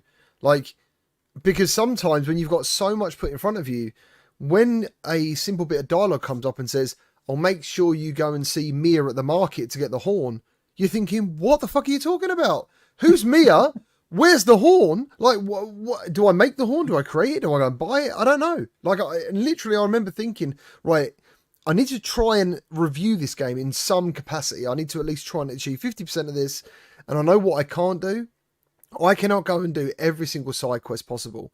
So what I did do was focus on the main story. And this is how the game should be laid out. And I think because it wants to give you the opportunity to do it in any way you want, what I tended to do was, right, always do the main story. But if there's any opportunities that arise while the story's happening, I'll take them. And that was how I managed to filter my brain into understanding what I needed to do, because I actually felt what you said. I felt that bit of like, Christ, like there's so much to do. I don't know what to do. And I'm forgetting where I even was and where I'm meant to go next. So I'll agree that I also experienced something like that. There's this moment when you open up the menus, you see all these different things, you know, there's a skill tree here, there's lore here, there's my inventory here, and it's all a little overwhelming. It's quite new for a VR game as well, isn't it? Especially for VR. Yeah. Because I'm not used to interacting with menus like that in VR, because like they've set it up to where like it's basically full screen, but like my eyes can only focus on one thing at a time. I feel like it would almost be better if they like zoomed it out, or like gave me the option to zoom in or out of the menu, because if I could pull it farther away, I could like see the whole thing a little better and probably navigate the menu a little better. But the feeling that you guys are talking about right now is the feeling that I get anytime I play a truly deep video game. Like when I play Diablo for the first time and I open up a fucking skill tree, I'm like, whoa, okay, hold on, you know. And the first time I go into the main town, I'm like, okay, there's a healer, there's a this, there's that. Like, what does that even mean? What is this? Imbuing? What the fuck is imbuing? You know, like there's all of these mechanics that I'm not familiar with. And as you play the game, it all takes shape and it all comes into focus. So I personally found that feeling to be kind of novel. I was like, whoa, look at me not knowing everything in the first couple of hours. Like, I'm going to have to familiarize myself with these menus. I'm going to have to familiarize myself with these systems that are in the game. And once, you know, I'm sure I didn't feel the need to like understand everything all at once. I was like, I'm sure I'll figure out what that means. That's what later. makes it tough, is because you're quite used to understanding everything all at once. You're quite used to things being so simple. And for one of the first time, I actually would say, apart from the original Asgard's War 2 was one of the first games where I felt like I was really playing a game bigger than any other game I played. That feeling of like, oh, dude, there's so much here. And I think actually you really touched on a good point there, Alex, like with the menus and stuff, because there is so much to like thrown in front of you, plus a storyline that you've got to try and kind of keep up with. The characters, there's a lot of characters, a lot of like this game is probably one of the first games that could have been a flat screen game, and could have actually been a really good game and come to VR. Like, there is so much going on, and it's lucky the game has really good combat, great presentation, great music, great sound, because if you didn't have those things, there wouldn't be the pull to keep you going again. You'd be 100%. Like, you know, and even bugs. Like, I had an early build and I was reporting not too many bugs, but some bugs, and some of them were fucking like, one of them was like a particular bit of a game breaker for me. Like, it would have stopped players, but luckily I think they put this is great. I think they put so much emphasis on playtesting and bug testing, like huge teams on it probably, that apart from one, they were all documented. Like, I've never experienced that either. Like, I can take countless times I've gone up to developers and goes, this happens, that, and they're like, really? Can you send us a video? Can you replicate that? And I'm like, yeah, but they knew, you know, genuinely they knew, and they knew that these were going to be fixed in the day one patch. So yeah, I mean, I'm still surprised, and I was really, really awaiting a timeline full of people telling me they were having bugs and problems, but that's just not happening. I haven't seen any real complaints. It's really quality. And another thing I want to touch on before I do give it a little bit of criticism is the roguelike mode, which when I was reading reviews, they were like, and they slapped in a roguelike mode just for fun. Or, oh, they added this, like, just as like a big, like, just basically showing off kind of thing. But I think it's integral. I think that roguelike mode creates a loop in that game. Like, when I go to the in-between, I'm like excited to do either. Because if I go into the roguelike mode, I could set a new high score that beats all my friends and like get some cool stuff to send back to my other character. Or do I want to go into the adventure and continue my story more and unlock that thing I was just working on? So like every time I'm in the in-between, I like get this pull to kind of go in both places. And I think that creates a loop that wouldn't have existed otherwise. So the roguelike mode, in my opinion, is like, is a huge part of this game. To be honest, I couldn't Huge really part. touch on it. I just couldn't afford the energy to make that video at So the big. time. Good. Yeah. So Before big. we get too far away from it, I want to touch on the menu thing too. So I went in there and I think my reaction was kind of opposite, right? I went into the menu the first time and I was like, whoa, this is like a game I would play from a AAA company on a flat console. I got really excited.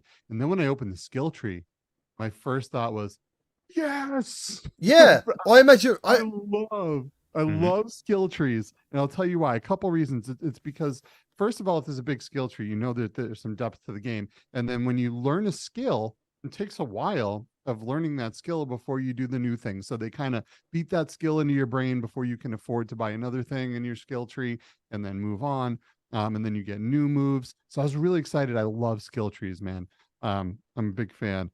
So I thought like I really for one of the first times felt like, wow, this is a legit game on the Quest 2. Like, I mean, Quest 3 and Quest 2, like a native mobile game that felt like a massive, huge game. And it is.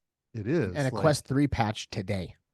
Yeah, right. For 90 hertz. yes. Let's go. But I get what Brad's saying, like, because I get those moments in games too where I think they're too daunting almost, like they're intimidating. Like I get into there and I'm like, oh my God, what do I need to do now? Like, where do I need to go? And VR can exacerbate those things because you're in a VR headset and it's like, it's more friction and it's harder to stay in for longer periods of time. And, how do I dedicate, 60, 70, 80, 100 hours to this thing where I have to learn these things? And the only thing I'll say where Asgard's Wrath 2 did it extremely well is it makes all of those things of doing it enjoyable. Kind of like Resident Evil 4 does. Like Resident Evil 4 has a ton of like searching and getting crates, and you're constantly looking for ammo to keep yourself going. And that can be extremely tedious, but they do it well enough to where you want to keep going back for more. And you want to go find that next crate to get your next little couple of rounds of ammo because you need it to move forward. And it's the same thing with Asgard's Wrath too. Everything is there, can be daunting, but I think so far what I've played and what people have been saying, there's enough compelling here to pull you along that make you want to explore those things and pull you through that maybe even Asgard's Wrath 1 didn't do as well. Like, I think they learned a bit of a lesson here from Asgard's Wrath 1 because I would say the majority of people never finished Asgard's Wrath 1. I agree. Because of the daunting and it got repetitive and it felt like it was too much. And you're like, I just got too many other things to do and I can't get back in here. And I haven't heard that so far. I'm not probably as far in as all you guys are, but I haven't heard anybody say yet so far that, I'm getting bored into this or anything like that. I've seen a couple, but you're absolutely right there, Eric. They knew they had to streamline it, even to the point that you got less followers, less, you know what I mean? They tried to lessen. I think that's pretty incredible that a developer had. I mean, when you play this game and the amount of puzzles you come across, I'm just like, I don't know how to explain how many times a team could sit there and go, right, let's. One of my criticisms of the game was there was fucking puzzle after puzzle after puzzle before you got to something that made you go, yeah, I did good. Because you'd be like, I'll do this puzzle, and you're physically doing these puzzles. You're not just pressing buttons, you're not looking at a still screen. So you go for another door, then you go for another door, then you go for another door, and then the third door is, you're like, oh, we're in a new area, that's cool, and then you got to be a god, and then do another puzzle, and I'm like, fuck you, man, like, please, please, give me a reward, make me feel good, like, but in the end, I think it kind of balanced itself out, or maybe I learned to appreciate it. I'm not sure. And I think it was purely from a VR point of view that I'd simply not come across any of this before. You know, even looking back now, it's not something I actually said in my review, but looking back when I play it, it was something I'd never experienced before, maybe. I mean, playing through the story mode for me is really well balanced in terms of the different mechanics that are in the game. I feel like as soon as I'm starting to get a little tired of combat, I have a nice section of puzzles, and as soon as like the dungeon starts to feel a little long, boom, I'm out of there and I'm on my mount running across the landscape, So I feel like every time I'm about to have that, like, okay, like, can we please move on to the next thing? It's like, okay, and that was enough for you. So I feel like they have found a really good balance of making sure that you don't kind of feel like you're feeling like things are repetitive and you want to get it switched up. Have you already scaled the fucking giant What? Colossus Don't blow thing it for me. I'm gonna say no. on the back of the Don't blow beast? it. No. Oh, boys, you that La la la la la la. I don't want to know. I know, I don't want to right? hear it. that is if there's anyone out there who doesn't like feel like they're gonna like get the most out of this game, I would definitely urge you to push through the first 8 to 10 hours of the story to at least complete Abraxas story. Complete one of the 4. That's 25% roughly of the story, right? Push through that and you'll suddenly appreciate the game more, be more amazed by it, and then the second part becomes refreshing. A great sign. Honestly, Yeah. like that, it was amazing. All And right. yeah, that Harry Baker's my friend from Upload, and I have no idea why he gave Asgard's a 6 out of 10. I'm like, Oh my god, but 6 out of 10. Dude, it's the fact Yeah, that I can understand someone's opinion, No, but this Harry. is again, dude. what's what everyone's going to say? They're going to say Upload's game of the year was what the bat. Off the bat. I will say though, I am super proud of them this year. Their game of the year this year, Vertigo 2. Oh, fair enough. I'm so proud of Upload. Their list for games for the awards they gave for game of the year, which I didn't actually notice till after my show last night, because I would have talked about it. I thought they actually did quite a better job this year than they did last year. So, I didn't no, spoil on the it. list. Everyone's saying I didn't do any spoilers. You cannot say anything. Did Don't I say do a any? Did single I do any word. spoilers? Dude, Well, now I know I'm we're gonna be only a week scaling in. You can't say something. anything yet. Come Yeah, on, boys. It's been out. I've only got like 2 hours. I'm literally Oh. been stuck in RE4 and Arizona. I finished Arizona Sunshine 2. Yeah, don't even get me we started on the spoiler conversation, dude. like Alex, have you played Arizona Sunshine 2 yet? No. Oh my god! There's Actually, zombies you know what, in it. Todd- There's zombies in it. Todd- Yeah? Todd said last night to me, he's got about 20 hours into Asgard's Wrath, and he played all the way through Arizona Sunshine 2, and he absolutely loves both games. And he says, I think I like Arizona Sunshine 2 better than Asgard's Wrath. Yeah, it It's so depends what you good. want. Like, He said the story. He loves the story. He said the story of Arizona Sunshine 2 really pulled him through, and it was actually really good with the dog and everything. He absolutely loved it. I cared about the story in Arizona Sunshine 2 versus the first one. Absolutely. Like, Yeah. yeah. Dude, being able to put a grenade into a zombie's mouth and have it waddle around and just blow its head off is like one of the most satisfying things I've ever done in I just VR. think it's incredible though, because this is still like the baseline of things we're doing. So soon you'll probably be able to pull a zombie's trousers down and stick it up their butt. Who knows? If I was developing a game, I'd be like, pray. It's coming. It's coming. Come on. stick it under their armpits. Do you know what I mean? Make them do like fart noises and then boom. Dude, Stuff you- like- You know what shocked me? Yesterday I had like it's been banger after banger after banger after banger for the past couple months. But yesterday, man, I went into Walkabout Mini Golf and I got into the Meow Wolf course. Oh, I haven't done that yet. Dude, I need to play that. every single hole, my jaw was on the floor. I was freaking out every single time. I was like, they can't top that. You cannot top that. And then they did every single time. And like I was playing that and I was thinking about going through some of the Meow Wolf stuff I went through with Alex in Las Vegas. And I was like, wow, this is incredible. This is truly an amazing VR experience. Things that can only be done in virtual reality was in this Meow Wolf update, this course for Walkabout. So if you have not gotten in there and you haven't been in there for a while, you need to get back in there and try this Meow Wolf course. It is phenomenal. That's Phenomenal. awesome. Nice. Absolutely incredible. a lot of it is a love letter to the Denver location of Meow Wolf too. So there's like Yeah. crossover. So like now that you've played that, you need to go to the Denver Meow Wolf location. And I don't know what it is, but I know you'll see stuff. Parts of that. Yeah. Mhm. Well, that's incredible. I mean, I absolutely will now because that took me like so hard that like I don't think I'll ever forget playing that for the first time. It was one of Nice. those experiences that you just won't ever forget. But now I have friends in Denver. I have many friends in Denver, so I will go there and check that out because man, it just Next blew week. my mind. Let's go next week. I've got moon rocks in Denver. Shout out Roots. Who doesn't? Yeah. Shout out Roots. Hey, so listen, I wanted to say something about Asgards because this has been driving me insane, and I would love to know if you guys have the problem or if it's a skill issue.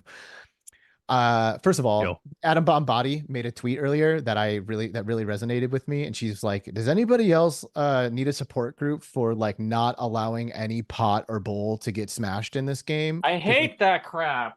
I cannot let it go. Like I need to uncover and smash every single thing possible. I do. I bring I My that cannot favorite. help it. I love it. Again, I had to stop myself to get through the review because when I started, I was throwing everything at everything, Yep. and I realized that actually I was wasting a lot of my time. Yep. Yeah. It is I a love lot that of part time. of it. I can't not do it. I can't not do I it. I Same. have to do it. But here's the problem. It would be less of an issue for me if when I went to loot this shit, I didn't accidentally grab my weapons. I Yeah. cannot tell you how often I go to loot something and shink, shink, shink, shink, shink, shink, shink, and I'm just like trying to pick this shit up and I have to like position myself properly and I am accidentally grabbing weapons 50% of the time, maybe 45%. Can you adjust your belt in it like some of the other games, I like don't think so. I haven't seen RE4 an or option Arizona for that. Sunshine 2? I would But check, and you might be able to in the menu. I bet it's you. I driving bet me you there's got to be crazy. a way. They usually have those options to move the belt backwards, because that's what it is too. It's what happens. Your belt is protruding too far away from your actual body, and so you think you're reaching away, and you're actually right up against where your weapons will be. So just check yeah, the or menu. if it I'm might trying be to in there. grab a piece of loot while I'm mounted, which is possible, I'm grabbing reins, I'm grabbing weapons. Brad. Is there a limit to how much you can carry in the game? No, Yeah. no, I don't think there is it? Well, you can only, 999 of most of the items. Yeah. Okay. It shouldn't. When you break a pot, it should just auto pick up everything. Like I don't know why you gotta reach down and grab it. Like it's just it's It's I don't VR. know, We it's- have to touch everything, Brad. We have to Yeah, flush it's- toilets. I- We have to like throw. Rezo, No, I- you think I don't know I can loot stuff by throwing the axe at it? cans. I definitely know I can do that, but it's not He's always calling you a accurate. noob there, dude. I know, He's I know. It's calling like you a pro noob. tip. He's Like, saying, get the "Get fuck good, outta here." Alex. How dare No, you?" No, If you'd have super chatted that, I would have read it out. It's not that. It's not that. It's Oh, that shit. it just doesn't auto. And then if I like throw my axe at stuff, sometimes it takes me like 4 or 5 or 6 throws to accurately get the item that I'm trying to get. And I'll do that from the back of my mount also. But anyway, looting things is just a little frustrating. I feel like 40 to 50% of the time, it's not just like clicking Dungeons of and picking. Eternity does it pretty well, doesn't it? Like you just go They do. near stuff and I think it just flips up. A lot of the coins and shit anyway. Mhm. I think other stuff you have to pick up. But what would be then, and we're going to start from left to right on my screen. I don't know who's left to right on your screen, but that would be Skeever followed by Alex. And then Bradley and then Mash. What is so far your game or experience of 2023? Oh, That's fuck. not even possible. You got to do one. I will. I mean, And it how- doesn't mean just by saying one is the favorite, doesn't mean the others are shit. You just got to do one to get on with the program. What I'll do, boys, is I'll edit out this bit of muted bit. You know, Can I name 2? no, because everyone does that. Everyone fucking does that. Consider I- that your It's not official possible. warning. If you're Consider not your official possible. warning, Kiva. Dude, if you're on Twitter and you're like, tell me your top 3 games, people have like 3 and Okay. then add 4 more. Just quick shout out. Okay, so then I Pick one. Yeah, one. You're on a desert Pick one. island, yeah? And it's Okay, called so Skeever I- Island, and you can only have one game. That's it. Forever. Yeah. Man, oh, I hate this. Okay, so I looked at my Steam year in review the other day, and I play a lot of games. I try a lot of games. So you should. That's why you're on this If- show. 53%. 53% Ghosts. of my time Goes. was spent in Ghost of Tabor. There you go. I loved every single minute I've spent in that game. How cool is that? That is now your official game of the year. Yes, by far. That's pretty awesome. Thank God I'm going last. I Okay. know. I'm racking my brain right now. This is hard. This is hard. I'm not. I'm racking my brain because there's so many. Like, yeah, there is. What a and year. I've been like Yeah. taught like this year has been for me like changing. Like every time I play a game, like that's my game of the year, and then I go play another game. I'm like, oh fuck, that's my game of the year. You know what I mean? I'm back and forth 100 times. This one's difficult for me when I'm going to do mine after Alex, I think, because it's Okay. not necessarily the game that I've probably played the most, but it's the game that shocked me the most, like impressed me the most. That would be my game of the year. Go on, Alex, let's go. I'm going to base it based off of my excitement to get back into it. This year's been a slow one for me, even though there's been a lot of awesome VR games that have come out. I've just like, my life's been busy and I just like haven't had the energy to get into VR as much as I wanted to. That being said, I think it's going to be Asgard's Wrath. I know I'm not done with it, but it has given me that feeling that I don't always get when I try a VR game. I'm like, okay, this is sick. Yes, this is dope. Like this looks good. It feels good. It has me itching to get the headset back on. And Demio Battles was that for me for a second there. But once I hit the level cap and like my progression ended, I no longer was feeling the incentive to continue to jump back in every day. Don't get me wrong, I'm still going to play Demio Battles, but as far as like a daily game goes, it has slowed down for me. Asgard's Wrath is gorgeous. It has me wanting to play my head. It's draining my Quest 3 battery like crazy. So I'm just going to say Asgard's Wrath too. I'm floored, Alex, that you picked something that wasn't multiplayer. I thought that was absolutely 100% for you. So that's really good. It says a lot about that game. Yeah, I mean, I thought about Breachers for a second, because that is a fantastic game. It's so much fun. And it's getting better, and it's only going to get better. So yeah, like I really love Breachers, but Asgard's Wrath 2 just has me wanting to play more and more. So I'm going to give it to that. Would you say there's certain points, and I said this in my review as well, and do you get like Zelda vibes a little bit sometimes when you're in certain areas or moments at all? Sure. Yeah. Bear in mind, we've not played Zelda in first person. Like, but there's certain parts that remind me of like the water temple in Ocarina.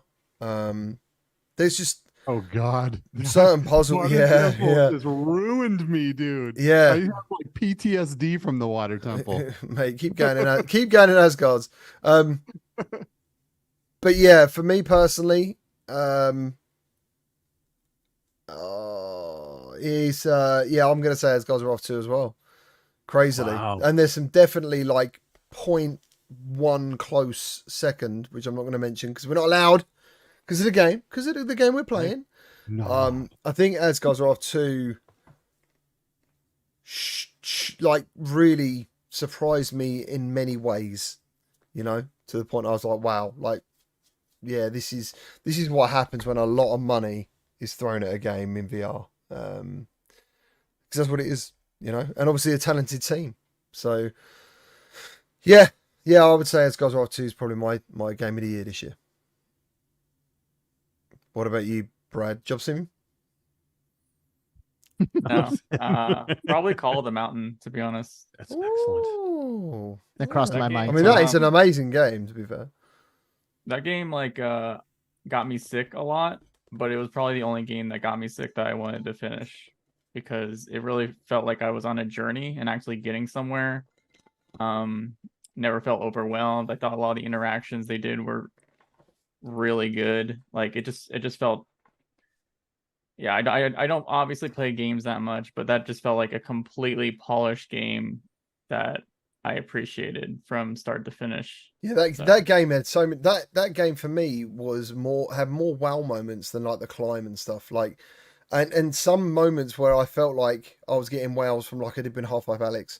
Like I remember just being on like a mountain thing climbing, and then I realized I could touch the moss and the grass, and it fucking moved under my fingertips, and I was like, that's crazy. And then when you look at the moss and grass, you see little butterflies and shit, and you're like, fuck, like this is fantastic. And I think you're right as well, where it's a game that unfortunately when it launched, like the smooth turning was a little bit jittery, I think, and there were certain things some people didn't agree with. But if you could get past that, if you were lucky enough to get past that, it wasn't exactly a game that blew your mind in what you needed to do. It was a very straightforward story, and it looked insanely gorgeous. I might even fire that up again, I think, just to remind myself how good it is. Super good. Good pick. Good pick. Mesh. So this is really tough for me. So I have coming up, in January, I think New Year's Day, Virtual Strangers Game of the Year, and I have to be very careful because that's our voting, and that's when we vote for Game of the Year. So I'll say right now, I have 5 games that I am debating back and forth with for Game of the Year, and I'll pick one of those games and say that this is one that's on my mind right now What the for bet? Game of the Year. And it is definitely what the bet. And it's Power Wash Simulator, actually. I would say so. Yeah, there's 5 potentials that I have, and this one has been on my mind a lot lately. Because I want to say RE4, but it's so recency. I don't want to give recency bias. I can't believe you got to say the name of it. I'm going to say it as well then. Yeah, RE4 was second time. Damn it. Yeah. Because that's for me too. That's what I want to say, but I want to No. be careful because I am very prone to recency bias. Like I get into a game and I absolutely love it, and I love it so much that I'm like, yep, that's the game for me. But I have to think about other experiences that I had this year, and one that absolutely blew me away that I still continue to go back to, and every time I jump into it, it absolutely wows me again. And that's Gran Turismo 7. Like I love this game, dude. And the new winter tracks I checked out the other day are phenomenal. If you guys haven't done these, you need to go and do it. And if you haven't done this game yet, where you got a go-kart and felt what it's like to be low to the road in an open top go-kart, you know what I mean, and flying down the open road and doing that in virtual reality and doing it with a wheel and pedal, which even brings it to the next level. It completely blows my mind how that game is able to be played in a VR headset. And man, it's so good. I think I have to go. Right now, today, I'm going to vote for that, but who knows tomorrow what it'll be. But right now, I'm at GT7. Dude. GT7 is sick. Yeah, that's what I'm saying. That's what I'm saying. It kind of then goes back to what an amazing year we've had. There's not exactly even a clear win. Do you know what I'm saying? Yeah. There's no wrong answer. Everything that we just said, I would absolutely vote for. I Call the Mountain, I mean, was amazing for me. People said it was a climbing sim. I didn't see that. I saw an amazing adventure that blew me away. I mean, especially right from the get-go at CES last year. And every answer that you guys had, RE4. Alex, what did you say? You said I said Asgard's Wrath 2. I mean, how do you say no to that? Baby, Tabor. Yeah, Ghost of Tabor. I mean, Ghost of Tabor, probably one of the biggest shockers of the year. A game that's on App Lab that we're all thinking that could be possibly a game of the year. So there's no wrong answer here. There's so many good games, but there has been a lot. I mean, even all those good games, think about how much dissension there has been. People saying how poor of a year it's been. We mentioned, a lot of these games that we're mentioning now are PlayStation VR 2 games. Yeah. And playing Synapse for the first time was Synapse, an experience, bro. Dude, Yep. I mean, that could easily be. That's one of the 5 games I'm thinking about. You know what I mean? That easily could be in that game of the year. Vertigo 2. You know what I mean? Was a great experience. I haven't finished it yet. I'm probably halfway through.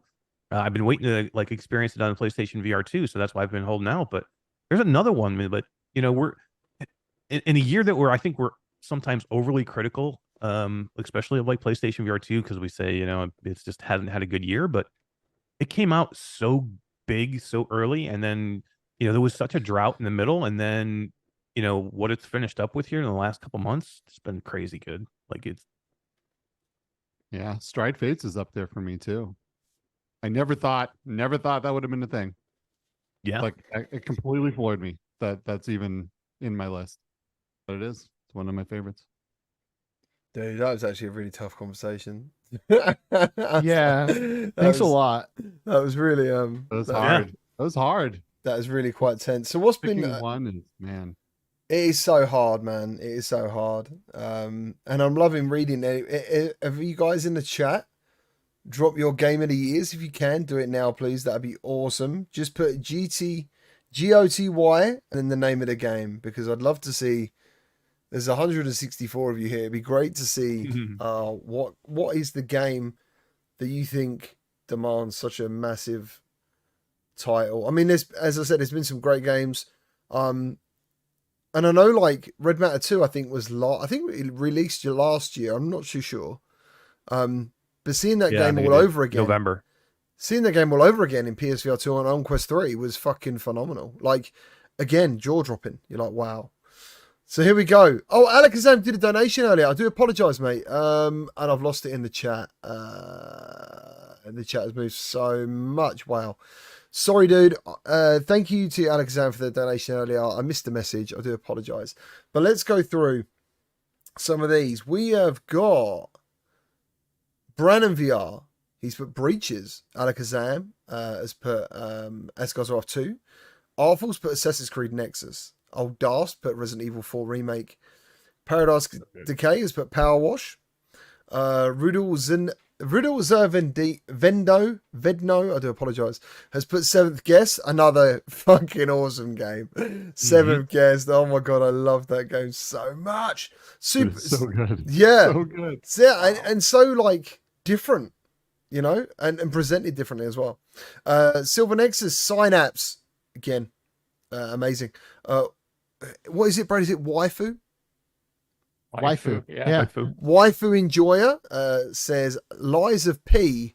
I actually I saw that in VR, by the way, with UE VR. I don't even know what that is. It's like a Souls-like game on PC. It's not in VR yet, but it is going to be Unreal Engine. So yeah, I saw that in VR, man. I saw some people play it. It's pretty crazy. Sampler 19, Call of the Mountain, Rezel, VR coming up with Assassin's Creed Nexus. Someone asking Bradley to make something about VR chat. Mark Pringles Leaf says Red Matter 2, beautiful. QIVR says Asgard's Wrath 2, interested. Shades of Grey Matter says, please remember to hit the like button, everyone. Thank you very much. Snow Toad is Breaches. Awesome. Hey, dear man. Thank you for joining. I'm sure you've probably been here earlier. I do apologise. Then we got Unruly Cat. Says Gran Turismo 7. Iwa Woo War says Asgard's Wrath 2. Gustuvo, Asgard's Wrath 2. Bad Robo, Resident Evil 4. Nathan says Resident Evil Village. Pretty cool. Good one. Yeah, Stephen Whitehead says Virgo 2. Dan Key says Arizona 2. Nice. Traveling Man says Asgard's Wrath 2. Ryan Bano says Horizon. DJ Hallelujah. Hallelujah. Says Asgard's Wrath 2. Wow. Chaos says Pac-Man. I don't get to say that.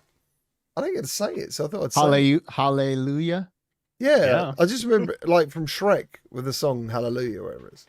No, I never hear people say Hallelujah. Yeah, that's what Hallelujah is from. It's from Shrek. No, it's not. That's what it I originated know it's from. a religious thing, but That's where it's originally from. I just It's wanted from to, Shrek. I just remember it from Shrek, isn't it? Like the song in the film. Where are we? Chaos says Pac-Man. Nice. Press the Keyhole. I think that's his name. Or Press Keyhole. Says Resident Evil 4. Mike GC says Asgard's. Brandon says Breaches. E-Pilot says Asgard's Wrath 2. Oh no, he's put AG2. I'm sure. Is there an AG game? Asgard's Wrath. Is Oh that no. Asgard's Grath. Crazy. Dino says Kill It With Fire. Is he Oh trolling? boy, Is he trolling? he's got to be. It's quite a fun game. Someone else mentioned earlier about like, and this really resonated with me personally as a kid, is that Tron was the first film they watched that made them feel like they wanted to be inside video games. Such a good movie. And- Yes. Yeah, and the light cycle scene in that film, because I think Tron is a mixture of like CGI and art together. I think it's two things put together. It's not just CGI because of how old it was. But when I probably the next decade of watching that film, I drew Luke's light cycles. I was always drawing light cycles. Like fucking film blew me away, dude. So Same. amazing. Ruined me. Like that game absolutely just made me want to be in VR. Like The film it made me want yeah, to be in computers. You know what I mean? That and like Lawnmower Man. Yeah, Lawnmower Man was another Mhm. one. Yeah, like Mhm. what would you say? I mean, Brad, is there like a film that makes you think of that sort of thing, like a technology kind of thing? I've never really heard you talk about Lawnmower Man, for example, or anything like that. Is there anything like that? I watched it. I think Sword Art Online is probably the one that for me was like made me think about that stuff more. The anime. Oh. Dude, you know what it was for me? Fucking Legends of the Hidden Temple. That shit had me wishing I was in a video game when I was a kid. Oh. And they weren't even in a game. They were like in front of green screens and shit, but like the way they presented that show made it look like they were grabbing power-ups with their real life body. And I was like, that needs to be me one day. Are you talking about Nick Arcade? No. Because Legends of the Hidden Temple was like a real set, I think. But wasn't there like the last level was like a video game? I think when that's they're like Nick navigating it? Arcade. I think it's a different game show. I swear. Somebody in chat help us here because I could have swore it was Legends of the Hidden Temple. And They're like I think Googling. there was It's got serious challenges. I don't know what either one of you guys are talking about. They're both really good Yeah. shows. Let me just tell you. No idea. Yeah. Yeah, and I know we're a little more delayed than we typically are today. But that Substatica shit mentions had The Last Starfighter. Do you remember that? Yeah. Oh my god, what a Yes. great Yeah, one. man, that's a Oh, great yeah. one. You're gonna battle the Zor Armada. Yes. Oh God. Do you remember was that, good. Brad? Do you remember The Last Starfighter? That might be before your time, The Last Starfighter. So good. Don't know it. That was Sorry. that was the game where this guy who got like the highest high score in this arcade game then actually finds out that the arcade game is a way of basically finding talented starfighters, I believe. And Oh, okay. So they- aliens come down and pick them up to help Yeah. them battle for them. it was, I mean, that was quite similar to Tron, I think, in like an art style or technology style. But yeah, that was There like was it's every kid's dream kind of thing. Mm-hmm.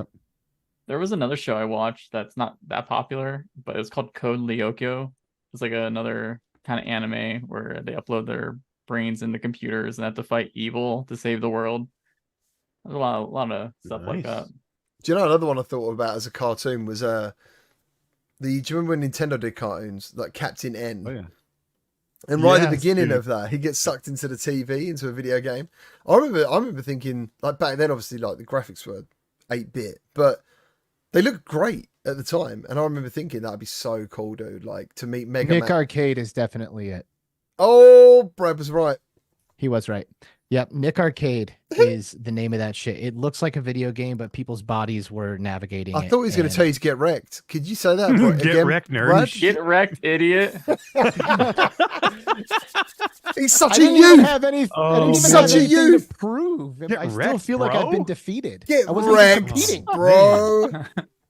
Dude, I love that we started today with Brad looking at my hat going, "Get wrecked, bro. Yeah, no, he called you. He said, "Get Idiot. wrecked, idiot." Yeah, that's what he Get said. wrecked, idiot." I honestly, And- yeah. It was To be fair, fantastic. you did get wrecked. He has a hat from 1994. Yeah. Seriously, it's just not from Disney World. So Sorry, Yeah, Nash. that's true.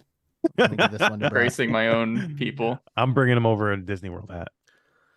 Oh man, that was amazing. Oh, and what Waifu says about Reboot. Yeah, I remember Reboot. Yeah. There's some crazy Yeah. stuff going on, man, in the chat. That's so awesome. Mm.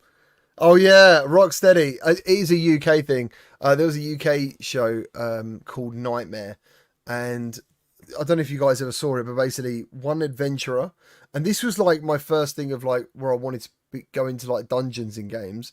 The guy wears a big horn helmet, like the kid from Ico, if you ever played Ico.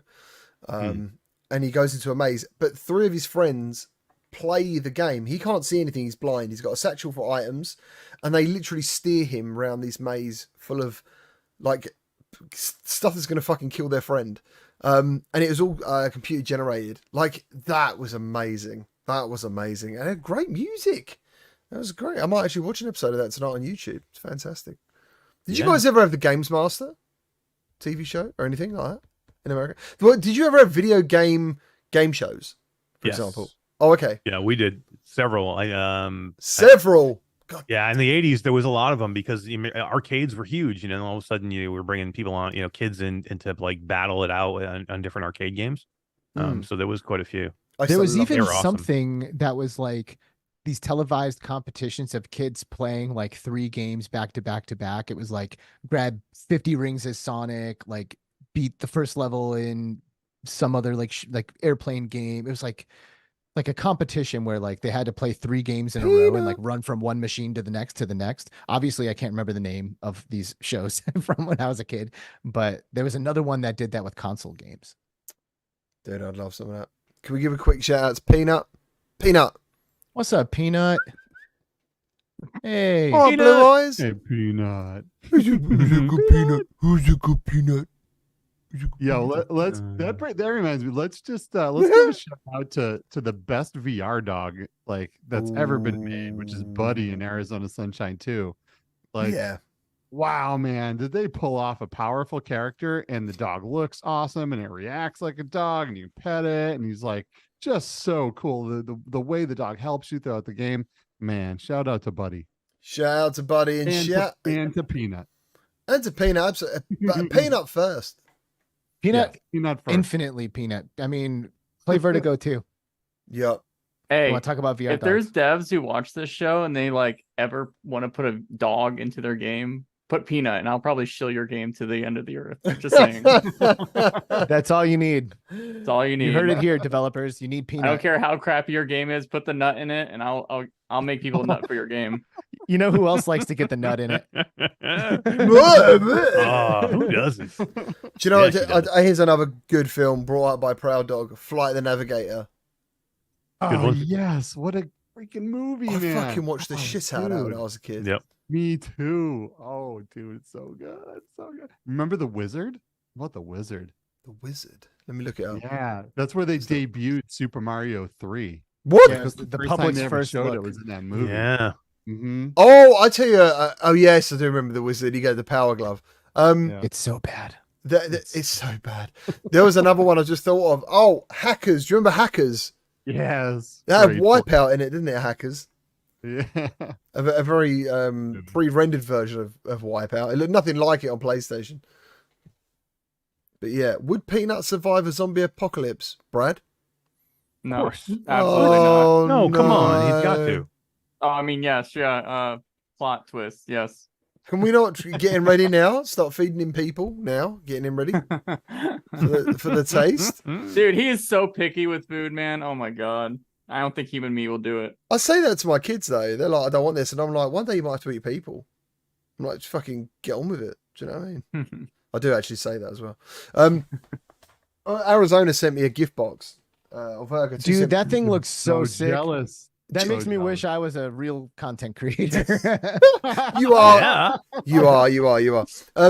But they sent me something, and I only worked it out when Kamara, like she's like the head of Vertigo, said it to me. When I did my little unboxing, there's like a brander in there, right? And I automatically assumed that, well, that's cool. When I get my people I enslave who work for me, I'll brand them. Nice. Right? Obviously, I'm like, fucking, yeah, you're going to work me. Yeah, yeah. And she went, we sent it to you for like putting on like burgers and steaks. And I was like, oh, yeah. She just thought, why the hell did your brain go there? Like, I'm just ready for the apocalypse. No, everyone's brain goes there. A branding goes onto a living thing. It burns into the flesh. I do like the idea of Man, using this it on a went steak dark. or something. That's fun, but Mate, that's But what's you'd gonna happen. rather it on people? Yeah, I got you. All the Yeah. channel members of this channel are going to get branded. it's your initiation. Should That's make a it. CruCast branding. Yeah, there Absolutely. you go. You know what? Did you get the box for Vampire Masquerade? That one was pretty cool I too. literally got that That looks so today. cool. I know. I did the same. The reason I bring it up is I had just got it in the mail. It's like the box itself is super cool too. Nice. Hell Nice. yeah. I love that game, dude. That game is Yeah, so it's got a good. mask in it, like the mask. Oh, It's so sick. good. What else did I get? I got something else. The one from Resolution's good too, with the shirt from for Racket Club? Yeah, that Racket Club shirt's really nice. It's Racket Club embroidered shirt. It's and like soup. Yeah, I mean it's like heavy duty. Yo, people in chat, do not sleep on Racket Club. I am telling you. Seriously, I know. The game is a freaking good game. I'll tell you, Don't sleep on Rezo VR. He just donated 50 memberships. No, Rezo. 100 God bucks and then damn 50 it. memberships. I'm still not getting any of these fucking. Thank you, man. This is Me it. neither. That's it. I'm What do we have, unsubscribing from this channel. Don't ever get us. I got this today. I got this Ridiculous. Asgard's That, Wrath look at that 2. shirt. That is Oh, that's awesome. sick. I put out a that is tweet sick. yesterday trying to get That my was hands on awesome. one of those. Yeah. I That's really need good. that Asgard's Wrath 2 shirt. I Well, don't care. GT said he would send it where I to you get as a valued member of the CruCast. GT said he would send it to you, Alex. I Great can't. man. I can't Thank hear. you, thank you, GT. My earphones I aren't appreciate working. I don't know what you're saying. Thank Thank you, Rezal, ever so much, man, for all these memberships, dude. Thank you, everyone. Awesome. Thank you for being part of the show and just being here and enjoying it.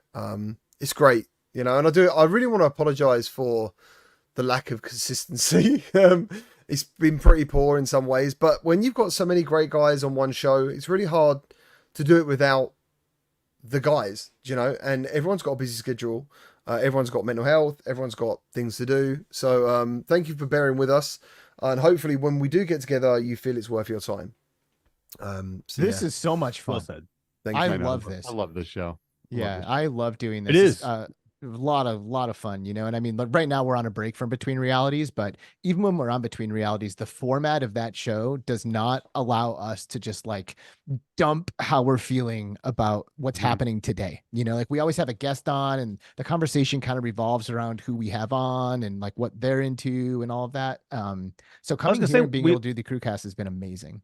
I was gonna say we all have shows, right? Like to me, this is a show I just get to go to and hang out and talk. Like, I mean, like when we do our shows, you have to be like scripted, and this has to be done here, and you have to go here, and you have to make sure this is done, and like you have to produce or whatever. And I just like that GT does all the work, and I just get to come in and bullshit. Amen. GT doing all the work. Yeah, he does too. I mean, I would love to have all behind scenes of like him trying to set everything up every week when people are coming in late, and It's not those too cameras bad. are all screwed up, and it's fun. He's doing all the work, but he's collecting all the checks too. Yeah, So- I am. You're welcome, GT. Thank you ever so much. Thank you to everyone who donates. Thank you. Someone asked for Nacy to be a guest on the show, and to be honest, me and Nacy are pretty tight. Like, we're actually really good friends. We've met a lot. And He's a sweetheart. It would be very. I think she'd be very up for joining the show. So definitely in 2024, I'm probably gonna. I want to bring some more guests in. I want to bring some more other podcasts on here. I'm not trying to do this as a flex. I think because of the people we have on this show, it's grown really well, and it's grown a really good audience really quickly. But there is some really great podcasts out there that keep pushing on for years, and they just don't get the audience they deserve. So yeah, I'm thinking about doing that as well, getting some other podcast guys on here. Awesome. Yeah, just to spread the word, for other people, because a lot of you guys, yeah, I'd love to have Brian Paul on. I'd love to have anyone who loves VR on. To be honest with you, we're all doing the same thing. We're all on the same mission, day in, day out, trying to spread the love of VR to the people who don't know about it, and the people who are here. You're now like, we're our friends. You're part of our family, and we're all just doing this shit together, man. For years. I don't know when I can't ever see it stopping in some way, but Brad reckons 6 years until it really hits mainstream. 6+. Oh, I'll be old. I might need to bring out the die then. People are like, when are you gonna Dude, but time is cruising, right? Like, we all put our Santa hats on for the Christmas episode of the CruCast, and then we're like, wait a second, this is not our first Christmas CruCast. We did this last year. So like, we've been doing this show for at least a year. Brad's And, like, fine though. Brad's only gonna be like 30 Seriously, when that happens or something. Yeah. it'd be good. And then he's going to say to Mash, get wrecked, old man. And Mash is going to have an heart attack live on the show. Here's what it's gonna happen. Like by that time, Brad will have to wheel me up to this desk in a wheelchair, and then he can get on his show. Just to tell you, just to say, get wrecked, Granda. Get wrecked, Grandad. Where's the Get respect? wrecked, idiot. Where's the respect? Oh man. man. But yeah, Beardo Benjo. Beardo's always down. He works really hard, and he has to have a break like most people. So, but he knows he's always got an invite. In fact, he was one of the original It was. guys to do this. But Yeah, maybe we can like have an extra chair that is like a rotating one at the very least, like just like always have somebody else joining us in here, just to like get a fresh face every time and give people an opportunity to come and join the show. And then if somebody's amazing and they love it, then maybe we can just like add them and move on, and keep growing the squad or something. I don't know, but I would definitely be open to different walks of life, maybe a little bit of diversity up in here. I know people have like mentioned that a few times in the past. And for the record, this show is very organic and authentic. Like we are just like legitimately friends who just all got together and started doing this. But I do think it would be great to get, people with different perspectives and different experiences to come in here and weigh in on all this stuff. Yeah, someone said girls allowed. So yeah, they want to. So basically, I might have to kick you boys off to have more women on it. The more women? Fair. Yeah. Fair. I'd be like, apart from me, I'll just wear a wig or something to fit in. I want to see that. Hello. Dude, Mrs. GT will host that show. Yeah, she can host the show, actually. Yeah. That'd be pretty cool. I like it. But I think it's a good time to... Sampler said, I didn't even touch my opened beer because this podcast is so captivating. That is fantastic. We are stopping alcoholism by good conversation. Let's do that next show. Let's all just start doing shots during the next show and see what happens. I think that's the opposite of the message I just gave, but yeah. That is the opposite, but actually that would probably be fun. That would be fun. Come on. Watch us all just like descend into madness over the 2 hours. Every new topic we get into, we do a shot of Jägermeister. Oh God! Why would you say that? What is your shot of choice, lads? What is your shot of choice? Like for Christmas, like if you, I don't know. What is it? For Christmas, I'm drinking eggnog, bro. Yeah, like spiked eggnog. Like what do you? Yeah, real eggnog. Hold on, I'm waiting to hear what Mash says after his boiled Dr Pepper last week or whatever it was. I know, boiled. It wasn't boiled. It was just heat it up. It was fucking crazy. My shot of, I do like a lemon drop from time to time and go for a lemon drop. It's always good. But I do love the Jaeger bombs are always fun. Is that with Red Bull Jaeger bomb? Yeah, Jaeger bombs with Red Bull. You drop the shot of Jaeger into the drink of Red Bull. Hammer it down. What about you, Alex? I'm cringing thinking about it. So good. I get a shot. I guess I'd probably do a shot of whiskey for the holidays. Something brown. Warm the blood up a little bit. Something brown in a cup. That'd do. Yeah, who doesn't? Yeah. It's so random. Why did the color come into it? What about you, brown liquor? Brown liquor is a thing, bro. I fucked up on brown liquor versus something clear, and you'll know the difference. I don't know, man. Like, I've been drunk on gin, I've been drunk on vodka and whiskey, and I would say all of them made me a dickhead. So a fun dickhead. I'm not a bad person. Yeah. I just fuck around. No, you're fun when you get drunk. It's fun. Thank you. I'm very huggy. I hug people. You are. You definitely are. I'll kiss you. Know right who on the is mouth. too is Todd Jackson. He gets all touchy feely. I was gonna hurt him. I heard he's a bit touchy. He'll do more than kiss you on the mouth. He was in the army. He was in the army. Holy crap! I'm like, Todd, what is the matter with you, bro? There was some people who were like, did Todd touch you? You're like inappropriately. I'm like, no. He did buy me an old fashioned, and I run away. But yeah, I would too. All right. So I'm gonna 2 shots in a cup. Go on, Skip. What you got? So I'm gonna say whiskey, probably some Crown Royal or something. But as we all know, I'd rather rip a joint anytime. Amen to that, brother. Alcohol. Winners don't use drugs. That's what drugs, man. That's what it used to say at the beginning of arcade games, and I stand by it. Yeah. I know you're saying. Brad, everybody's saying hot chocolate for you. I'm thinking you're going way harder. I think he likes a dish of milk, like a cat. Pepsi. That's what I imagine. He gets on all fours. Gets on all fours. Oh, that is perfect. Oh my God. What are you doing, Brad? I don't really drink alcohol, so I'm boring. Have you ever been drunk? Do you not drink it at all, or would you have you? I have I probably had like 2 drinks in my whole life. I can't wait this year. I'm gonna my goal all year is to get you to do a Jaeger bomb at some point this year. Good for you, though, Brad. Honestly, man, I've for both things, everything in moderation is okay, but this stuff can really ruin lives. Not to bring it down on it, but I have seen both. I've seen everything, like we've spoken about, ruin someone. So yeah, if you don't ever need to do it, don't do it. Like Pedster, who drinks Ovaltine. Do you know? More Ovaltine, please. I was wondering, I didn't know if it's an American thing as well. I got worried then. I was like, oh man. Yeah, we got the Ovaltine. We've Bit of got chocolate We've got milk. drops of brandy. We've got mulled wine. I had Dude, some. mulled wine. Nobody in America knows about mulled wine, bro. Well, I don't even know what that is. Never even heard of it. Yeah. Moldy wine? No, Why it's would not you- mold. I'm not drinking moldy wine. Mold. Penicillin. Penicillin wine.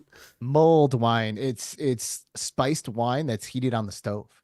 So it's like a Oh. That's hot gross. cup Heating of up wine anything, with spice. liquid is gross. You'd love that, Eric. Yeah, this is so. Oh my god. But yeah, JD and Coke is definitely one of my go-tos, 100%. And my favorite whiskey at the moment. There's actually quite a few. There's not even any point actually listing my favorite whiskeys. There's quite a few. But yeah, there we go. Thank you ever so much for watching, guys. And we all wish you a Merry Christmas.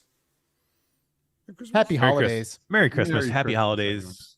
Happy holidays. See Happy you guys in 2024. I Do you guess. guys ever say happy vacation though? Because you use the word vacation as well as holidays, don't you? Or is it different? No, you use holiday. We don't use that. Yeah, We we You use said happy vacation. holidays. Someone said happy Well, holidays. for Yeah, the for holidays, holidays. For the not for a holidays. vacation. What are you Yeah, talking we call- about? Well, the holidays is not a vacation. Holidays is a holiday. Vacation is like Yeah, you're a holiday off is from the work. special day. So a holiday, you're not off work? Well, you're No, off work, that's a but you're not vacation. traveling. You like a holiday is when you go traveling, right? Yeah, So- it's So holiday, Christmas or whatever, but holiday for us is just So like have you ever a- took time off work and not gone anywhere? And then Mm, what do you vacation. call that then? It's a vacation. Vacation. It's a vacation, but you haven't gone anywhere. Yeah. Still Which a is vaca- kind of it's like a paid holiday, vacation. isn't it? No, holiday Well, is like a The like words a- are used interchangeably, but in America, no one says holiday for time off or a trip. No. It's always vacation. holiday is when you get to spend time with your idiot family that you don't ever see but once a year. That's a holiday. Oh, that's like, I got it now. Holiday is Christmas, Thanksgiving, Easter, Valentine's Day. That's holiday. I understand it now. My holiday is gym time. I need to go to the gym Oh, tomorrow. nice. I do need to go to the gym. My tomorrow. holiday is RE4, so I need to go play and finish it up. So Absolutely. Can we all get some love in the chat for Bride's haircut? Look at this. hell yeah, man. Island. Beautiful little fella. Yeah. It's all good. Actually, I say little fella. How tall is he? He's quite tall, isn't he? He Nice. is Taller than you would surprisingly think. tall. Because that Yeah. chair makes him look about 3 foot tall, but I'm assuming he's a lot taller than that. Or he slumps. I'm not sure. I'm a slumper for sure. Yeah. Whoops. Cool. Right, guys. I am easily the shortest guy here. Makes me Yes, sad. true. What are He's you, 50 like tall. 4 foot something? Yeah, I'm like 4'9", 4'10", Yeah. right in there. Why are you laughing at him? We put him on my shoulder. Little Yeah. guy. Why are they laughing I'm at you, the- Alex? Because I exaggerated my height. Yeah, look quite a bit. Oh, 4'9". you're shorter than 4'9". oh, Oh, we're laughing. We're laughing. he doesn't know feet. That's why he doesn't get it. He's like, That's what? hilarious. Yeah, no, I'm 5'9", and you don't know feet and inches. He's which is why you 5'9" and he's didn't realize what I was stacked. talking He's about. like a Roblox character. Oh, look at that. Give it to him in meters. You know He's- who loves it when you give I it to don't- her in meters? Fuck yeah, she does. This is the reason. This is the reason we have to do the videos in 16:9 to fit Alex's shoulders in. Yeah, Oh my that's it. God. So yeah. All right, Anyway, GT, I just want to say one thing. Merry Christmas to one of our favorite channel patrons out there, Don. Merry Christmas, my friend. Don, We appreciate you. Now you're singing a new tune. Don, wherever you may be. You talked all kinds of shit about Don the last time we were here. Oh my A lot of God. people didn't see it because we came back after the ending. but Dude, you were all talking shit about Don like he was some kind of bad guy. I'm gonna kill you. I'm gonna find you and kill you. Take his hat. Take my hat.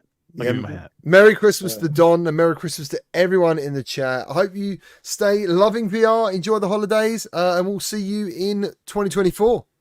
Take care, guys. Thank you. Later, everybody. Bye, bye, bye, bye. Christmas. Bye, guys. Bye, bye, bye, bye, bye.